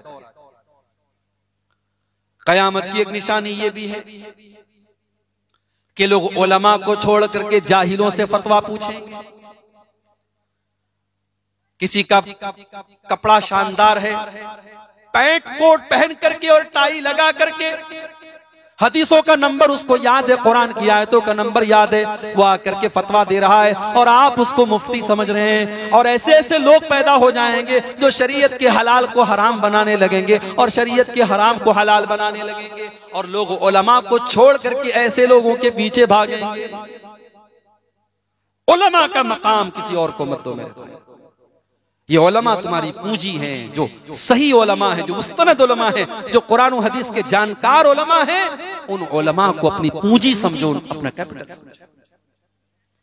अल्लाह के प्यारे नबी फरमाते हैं, सही बुखारी की रिवायत है, इन्नल्लाह ला यक़बिज़ुल इल्मा इंतिज़ाअन यंतज़िउहु मिनल इबाद, अल्लाह ताला दुनिया से इल्म को अचानक नहीं उठाएगा, वलाकिन यक़बिज़ुल इल्म बिक़ब्ज़िल उलमा, बल्कि अल्लाह ताला दुनिया से उलमा को उठा लेगा। हत्ता इज़ा लम युबक़ि आलिमन, यहाँ तक कि जब उलमा खत्म हो जाएंगे, इत्तख़ज़न नासु रुऊसन जुहाला, तो लोग जाहिलों को अपना मुखिया बना लेंगे, लोग जाहिलों को अपना सरदार बना लेंगे और जाहिलों से फतवा पूछेंगे। फज़ल्लू व अज़ल्लू, और जाहिल खुद भी गुमराह होंगे और दूसरों को भी गुमराह करेंगे। हमारे पड़ोसी मुल्क में एक साहब पैदा हुए, इंजीनियर अली मिर्जा साहब। लोग समझते हैं बहुत बड़ा जानकार आदमी है, हदीस का नंबर बता रहा है, कुरान की आयतों का नंबर बता रहा है, हवाला दे रहा है, लेकिन वो इंसान लोगों के दिल में सहाबा की नफरत पैदा कर रहा है। हजरत माविया को गाली दे रहा है, हजरत अम्र बिन आस को गाली दे रहा है और सहाबा को मुनाफिक करार दे रहा है। और लोग कहते हैं साहब इंजीनियर साहब तो बड़े पढ़े लिखे हैं, बड़े काबिल हैं और उनकी बातें तो बड़ी अच्छी हैं। उलमा का काम किसी और को मत दो मेरे भाई, वरना गुमराह हो जाओ। जब भी दीन का कोई मसला आए उलमा से पूछो और उलमा की कद्र करो। मदरसों में पढ़ाने वाले उलमा, मस्जिदों में नमाज पढ़ाने वाले उलमा, आज उनके रहने के लिए हमने क्या इंतजाम किया, इस पर भी तो जरा सोचो। आज आपने ये जलसा कराया, मुझे ये चीज अच्छी नहीं लगी, माफ कीजिएगा, आपको बुरा लगे तो लगे। नौजवानों की एक टीम आती है, नारे तकबीर लगाती है, झंडा लेकर के जाती है, मौलाना लोगों का इस्तिकबाल करती है। इतना लंबा चौड़ा आपने डेकोरेशन किया है, लाखों का खर्च आपने किया होगा, मगर आज अपने उलमा के ऊपर हम कितना खर्च कर रहे हैं। कितने उलमा हैं जिनको परिवार के साथ रहने की व्यवस्था नहीं है, इंतजाम नहीं है। सबके बच्चे अपने माँ बाप के साथ रहें और उलमा के बच्चे अपने माँ बाप के रहते हुए यतीम की जिंदगी गुजारे, ये कहाँ का इंसाफ है मेरे भाई। सारे लोग अपनी बीवी के साथ दिन रात गुजारें और उलमा की बीवी अपने शौहर के रहने के बावजूद विधवा की जिंदगी गुजारे, ये कहाँ का इंसाफ है।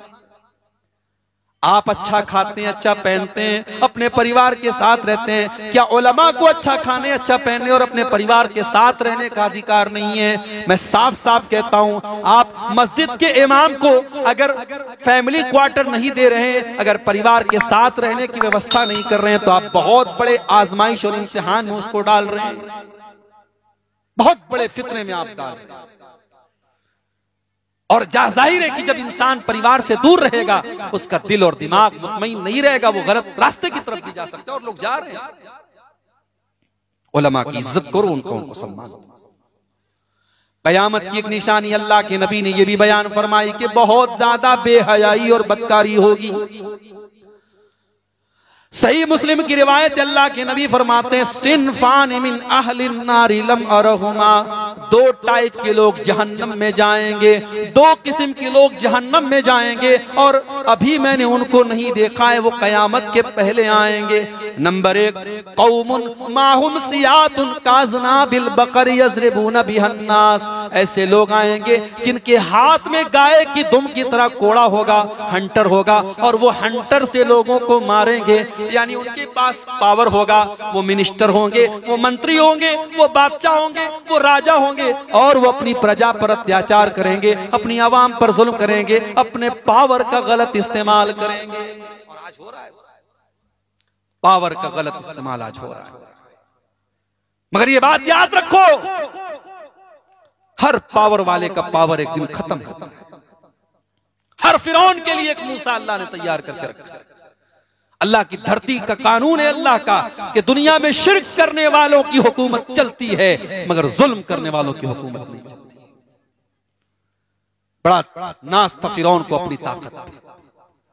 मूसा अलैहिस्सलाम का मजाक उड़ाता था, बच्चों को कत्ल करवाता था, बनी इस्राइल पर जुल्म करता था, औरतों पर जुल्म करता था।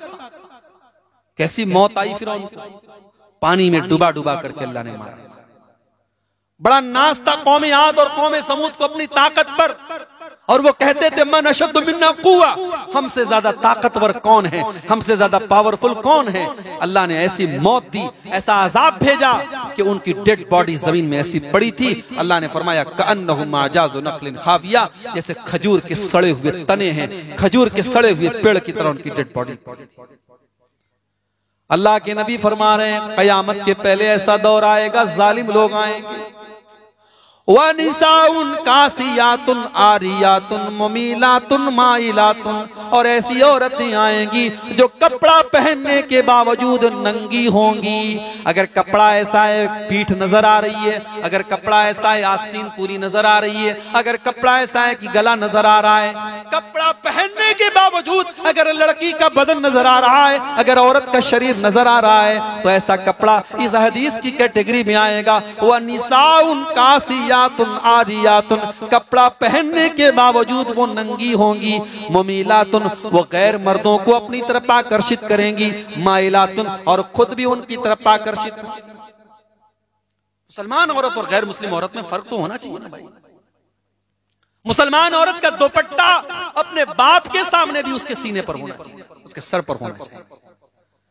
अल्लाह ने कुरान में फरमाया वलियज़रिबना बिखुमुरिहिन्ना अला जुयूबिहिन्ना, ऐ मुसलमान औरतों तुम्हारा दुपट्टा तुम्हारे सीने पर होना चाहिए। वला यज़रिबना बिअरजुलिहिन्ना लियुअलम मा युख्फीना मिन ज़ीनतिहिन्ना, और ऐ मुसलमान औरत तू पायल भी जब पहन करके जमीन पर चले तो तेरी चाल इतनी तेज तेज ना हो कि तेरे पायल की आवाज गैर मर्दों तक पहुंचे। घर के अंदर भी तू पायल पहन करके मत चल कि तेरी आवाज घर के गैर मर्दों तक पहुंचे। हमारे यहां कौन ख्याल कर, जीजा घर में आया, साली से कहता है चल मैं तुझको घुमाने चलता हूं, दीघा बीच लेके चलता हूं तेरे को, चल तुझे कलकत्ता की सैर कराता हूं। जीजा के साथ बड़े शौक से साली बाइक पर बैठ करके जा रही है, देवर के साथ भाभी जा रही है। लोग कहते हैं भाभी तो माँ के समान होती है। ओ लोगों, इस्लाम की नजर में भाभी माँ के समान नहीं है। इस्लाम की नजर में जीजा साली का भाई नहीं है। इस्लाम की नजर में जीजा और साली के बीच में पर्दा होना चाहिए। इस्लाम की नजर में देवर और भाभी के बीच में पर्दा होना चाहिए।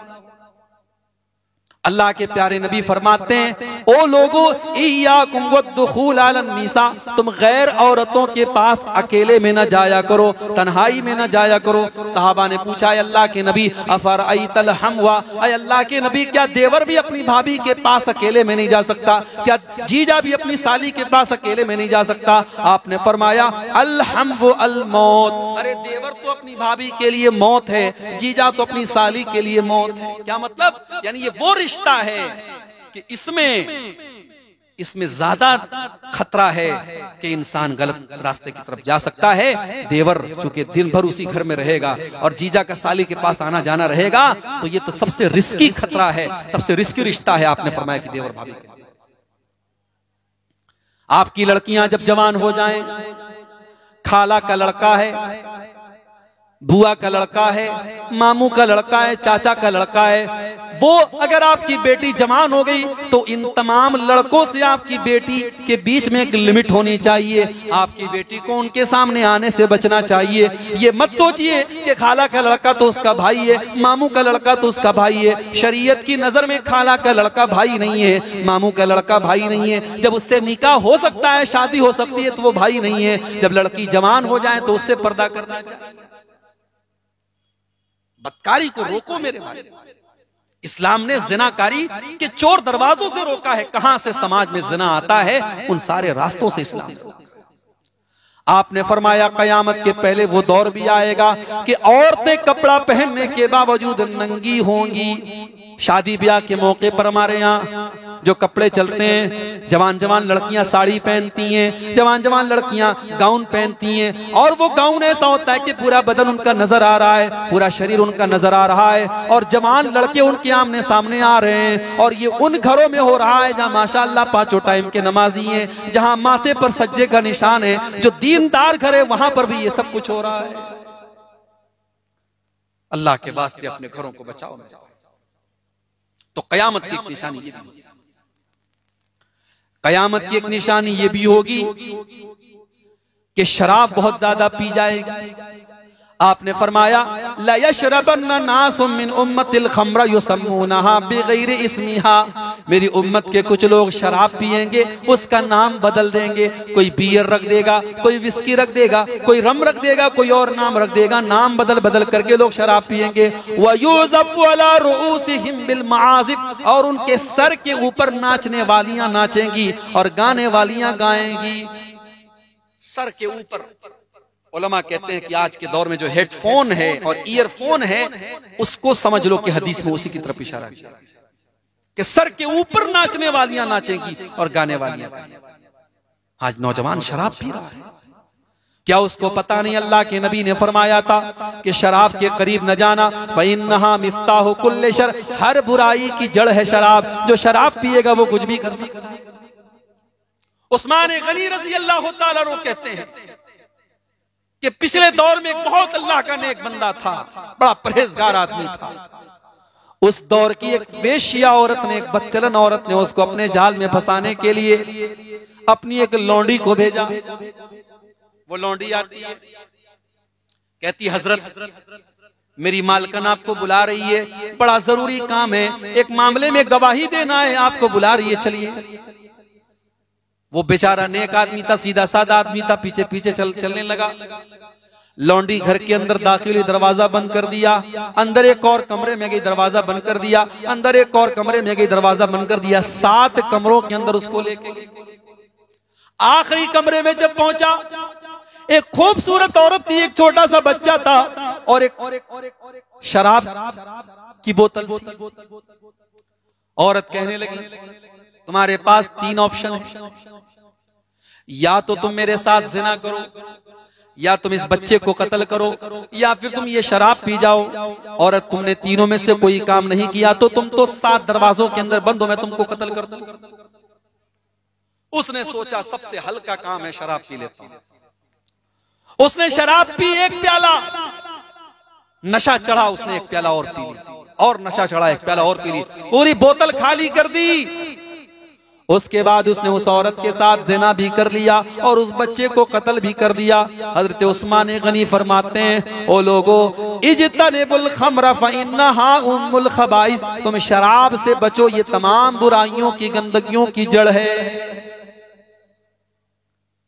और जब शराब बहुत ज्यादा पी जाए तो अल्लाह के नबी ने हदीस में यह भी फरमाया है, आपने फरमाया यकूनु फी हाज़िल उम्मती खस्फुन व क़ज़्फ़ुन व मस्ख़ुन, इस उम्मत पर एक ऐसा जमाना भी आएगा कि लोगों को जमीन में धसा दिया जाएगा और आसमान से पत्थरों की बारिश होगी और लोगों की शक्ल सूअर और बंदर के जैसी बना दी जाएगी। साहबा ने पूछा अल्लाह के नबी ऐसा दौर कब आएगा? आपने फरमाया इज़ा ज़हरतिल मआज़िफ़ु इज़ा ज़हरतिल क़ैनात वल मआज़िफ़, जब नाचने वालियां बहुत ज्यादा हो जाएंगी और नाच गाने के आलात बहुत ज्यादा इस्तेमाल होंगे, और जब बहुत ज्यादा शराब पी जाएगी तो शराब की कसरत भी कयामत की निशानी है।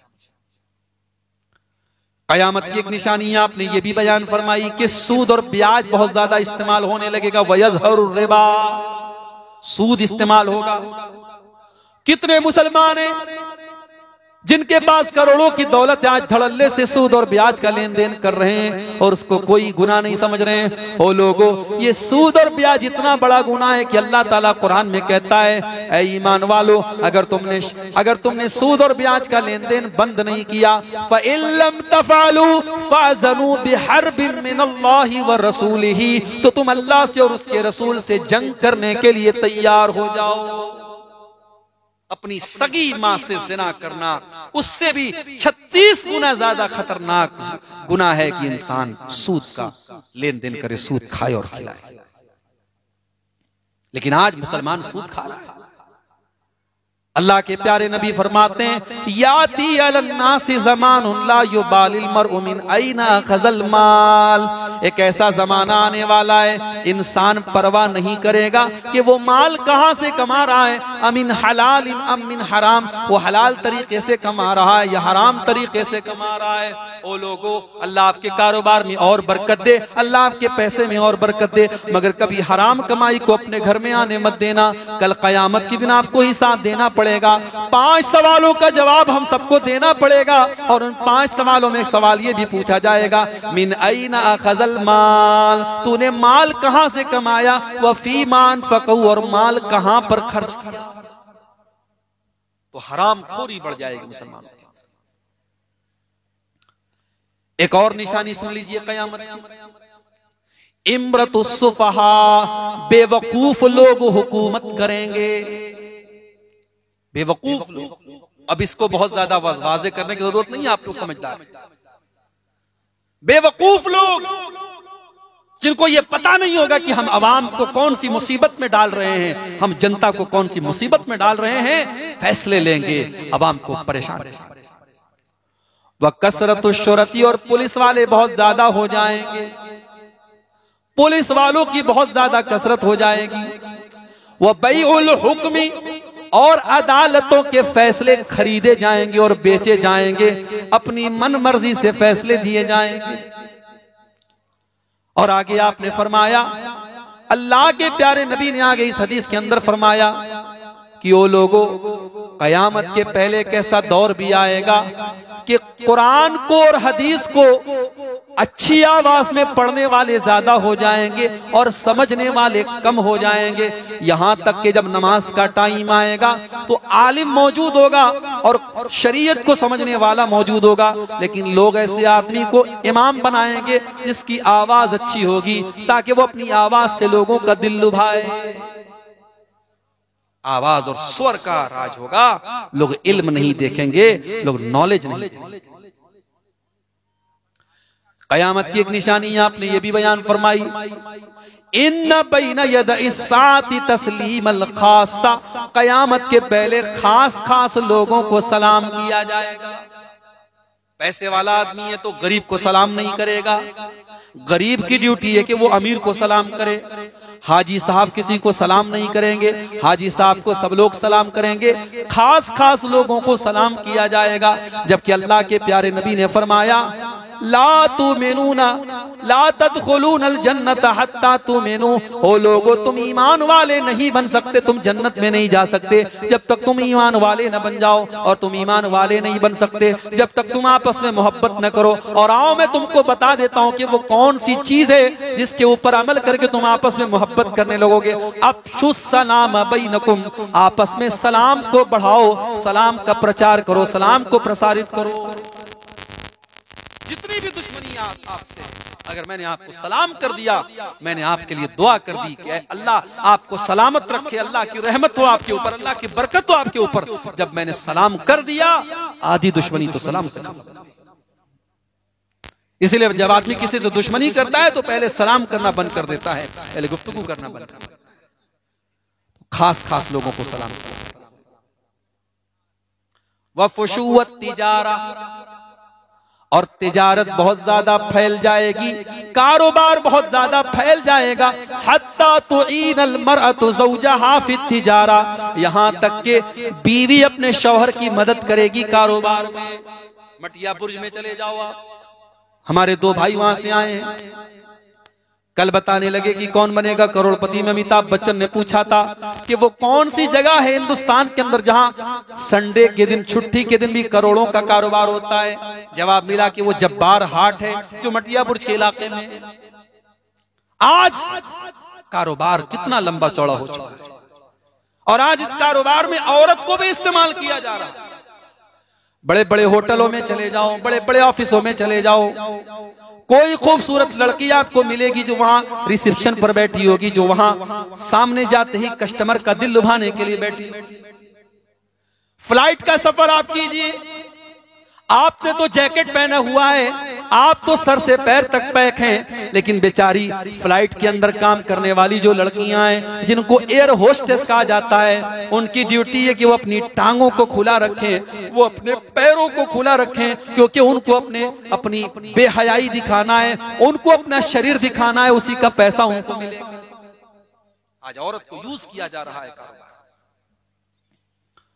उसके बाद अल्लाह के नबी फरमाते हैं वह शहादत ज़ूर, और झूठी गवाही दी जाएगी। झूठी गवाही लोग देंगे, अदालत में जाएंगे पैसा लेकर के झूठी गवाही। वह कितमानल हक़ी, और हक को छुपा लिया जाएगा, सच्चाई को छुपा लिया जाएगा। कभी लोगों के लालच में, कभी लोगों के डर से लोग सच्चाई नहीं बताएंगे।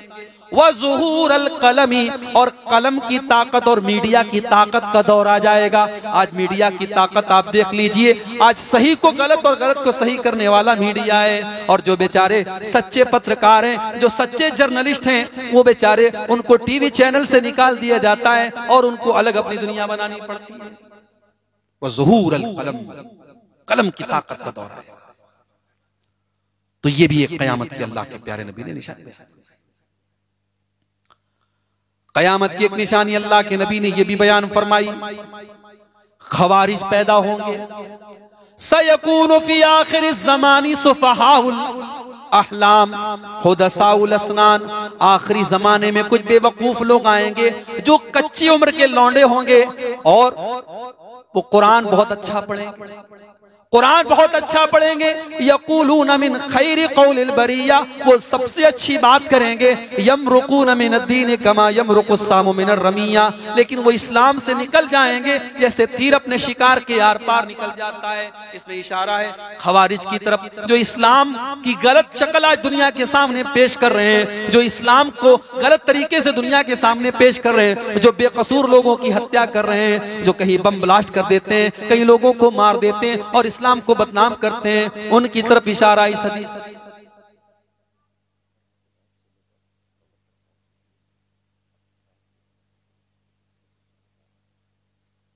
तो वक्त खत्म हो रहा है, तो ये भी एक कयामत की अल्लाह के नबी ने निशानी बयान फरमाई कि खवारिज। अब मेरे भाइयों, अपनी तकरीर के आखिरी पड़ाव पर हम आते हैं। कयामत के बारे में आपने सुन लिया, निशानियों के बारे में आपने सुन लिया। अब सवाल पैदा होता है कि हमारा कर्तव्य क्या है, हमको करना क्या चाहिए। कयामत की निशानियां तो हम एक एक करके देख रहे हैं। सबसे पहले हमें जो काम करना चाहिए, हमें मौत को याद रखना चाहिए। दुनिया की लज्जतों में अगर कोई ऐसी चीज है जो हमको अल्लाह के करीब कर सकती है तो मौत है। जब अपनी मौत को हम याद रखेंगे तो दुनिया की लज्जतें हमें बिगाड़ेंगी नहीं, हमें गलत रास्ते पर नहीं लेके जाएंगी। इसीलिए अल्लाह के प्यारे नबी फरमाते हैं अक्सिरू ज़िक्र हादिमिल लज़्ज़ाति यानी अल मौत, ओ लोगो तुम लज्जतों को तोड़ देने वाली चीज मौत को याद करो। अब्दुल्ला बिन उमर का कंधा पकड़ करके अल्लाह के नबी ने फरमाया कुन फी दुनिया का अन्नका गरीबुन औ आबिरु सबीलिन, तुम दुनिया में ऐसे जिंदगी गुजारो जैसे एक परदेसी जिंदगी गुजारता है, जैसे एक मुसाफिर जिंदगी गुजारता है। परदेसी कैसे जिंदगी गुजारता है? बंगाल का आदमी दिल्ली में जाके काम कर रहा है, अब दिल्ली में वो परदेसी है, वो कोई गलत काम करने के पहले 1000 बार सोचेगा यार ये परदेश है, मैं यहां फंस जाऊंगा, कौन मुझे बचाएगा, यहां मेरा कोई अपना नहीं है। दुनिया में परदेसी की तरह जिंदगी गुजारो या मुसाफिर की तरह जिंदगी गुजारो। और इसीलिए अब्दुल्ला बिन उमर कहते हैं इज़ा अस्बाता फला तंतज़िरिल मसा, जब तुम सुबह करो तो शाम का इंतजार मत करो, समझो कि तुम्हारी जिंदगी की आखिरी सुबह है, और जब तुम शाम करो तो सुबह का इंतजार मत करो, और अपनी जिंदगी में अपनी मौत की तैयारी कर लो, और अपनी तंदुरुस्ती की हालत में अपनी बीमारी की तैयारी। तो मौत को हमेशा याद। कभी कभी कब्रिस्तान जाओ, इसलिए नहीं कि तुम्हारी माँ और तुम्हारे बाप का इंतकाल हो चुका है और तुम उनके लिए मगफरत की दुआ करना चाहते हो। मगफरत की दुआ तो आप घर में बैठ के भी कर सकते हो, मस्जिद में भी बैठ के कर सकते हो। कब्रिस्तान जाओ और अपने मौत को याद करो, अपनी मौत को याद कीजिए। कब्रिस्तान जाइए और सोचिए कि यहां हम सबको आना है, या ना हमारा बाप हमारे काम आएगा, ना हमारे बच्चे काम आएगा। अल्लाह के नबी फरमाते यतबउल मय्यता सलासतुन, मरने वाले के पीछे तीन चीजें होती हैं, मालुहु व अहलुहु व अमलुहु। एक उसका माल होता है, एक उसका परिवार होता है, और एक उसका अमल होता है।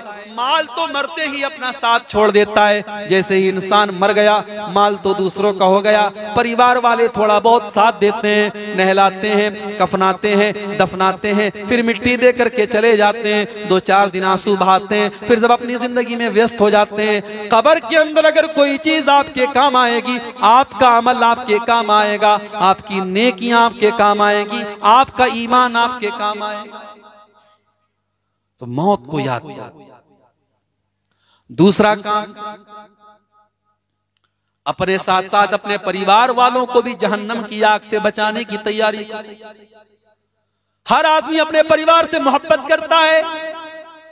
घूमने जाते हैं तो परिवार को लेकर के जाते हैं, अच्छी चीज खाते हैं तो परिवार को लेकर के खाते हैं। ओ लोगो, तुम नमाज पढ़ रहे हो, तुम्हारी बीवी नमाज नहीं पढ़ रही है, तुम तो अल्लाह से डरते हो, तुम्हारी जवान बेटी पर्दा नहीं करती है, तुम तो अल्लाह से डरते हो, तुम्हारा बेटा शराब पीता है, अपने परिवार को भी गलत कामों से बचाओ। अल्लाह ताला फरमाता है या अय्युहल्लज़ीना आमनू कू अनफुसकुम व अहलीकुम नारा, ऐ ईमान वालो, अपने आप को और अपने परिवार वालों को जहन्नम की आग से बचाओ।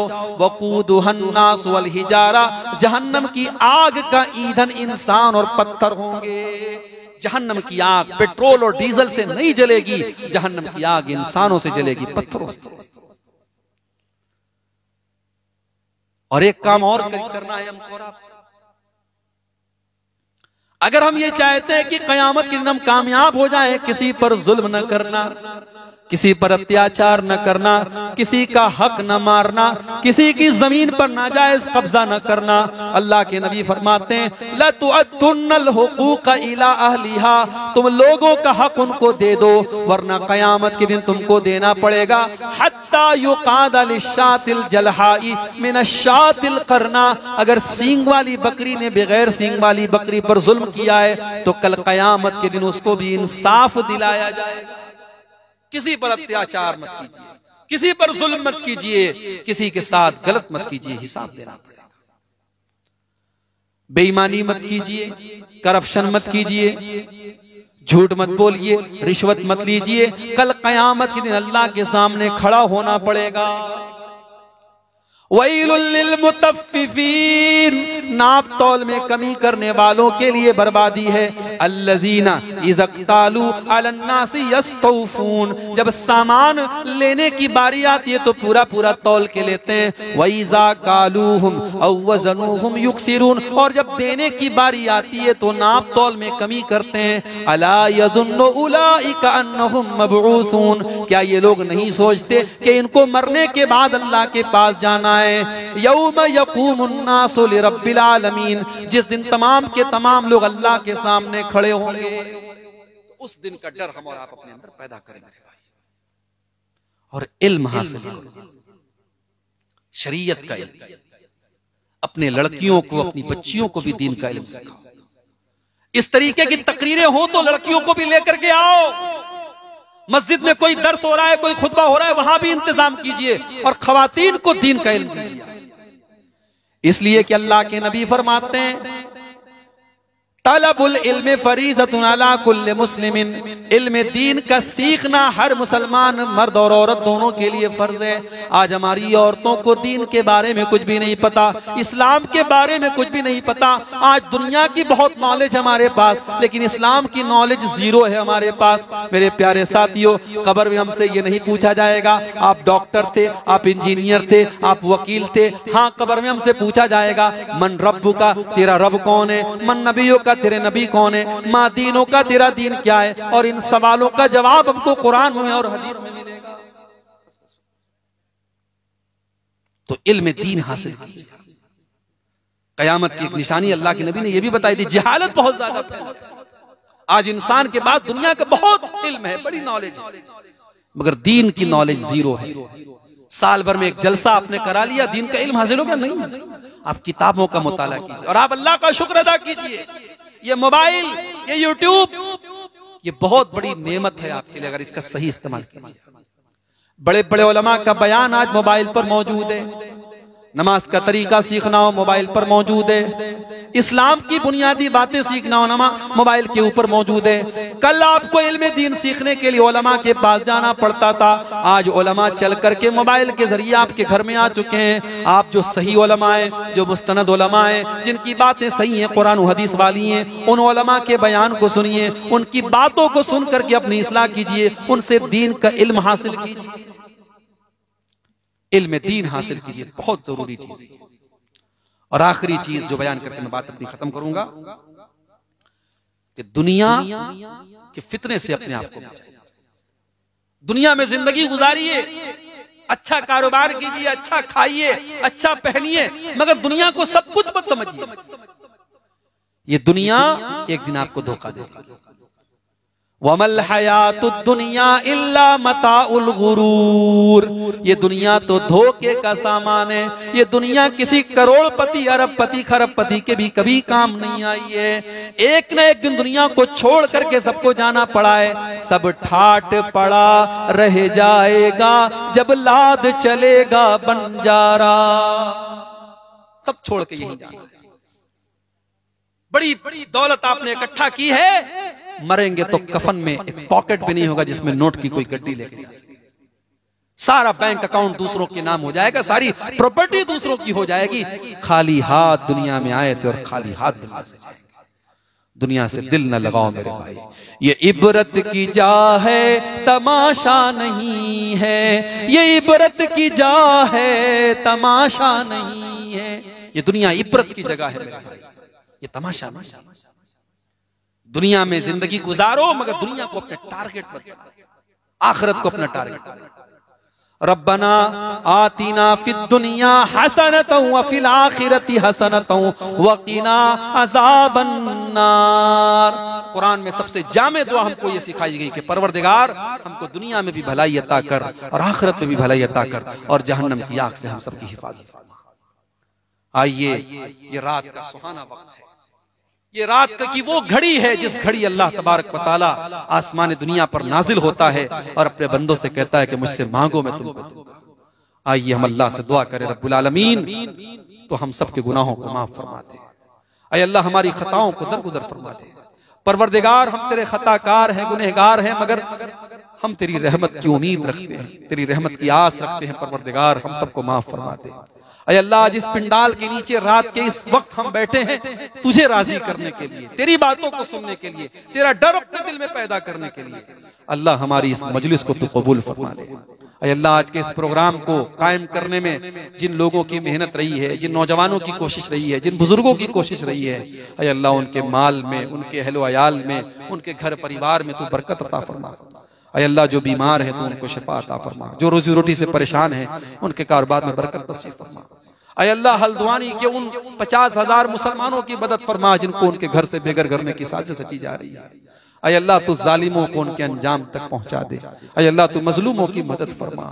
ऐ अल्लाह, तू हमारे जानो माल की, हमारे इज्जत व आबरू की, हमारी मस्जिदों की, हमारे मदरसों की, हमारे उलमा की हिफाजत फरमा। ऐ अल्लाह, इस टूटी फूटी उम्मत को एक कर दे, नेक कर दे। अय अल्लाह इस उम्मत की सफों में इत्तेहाद पैदा फरमा दे।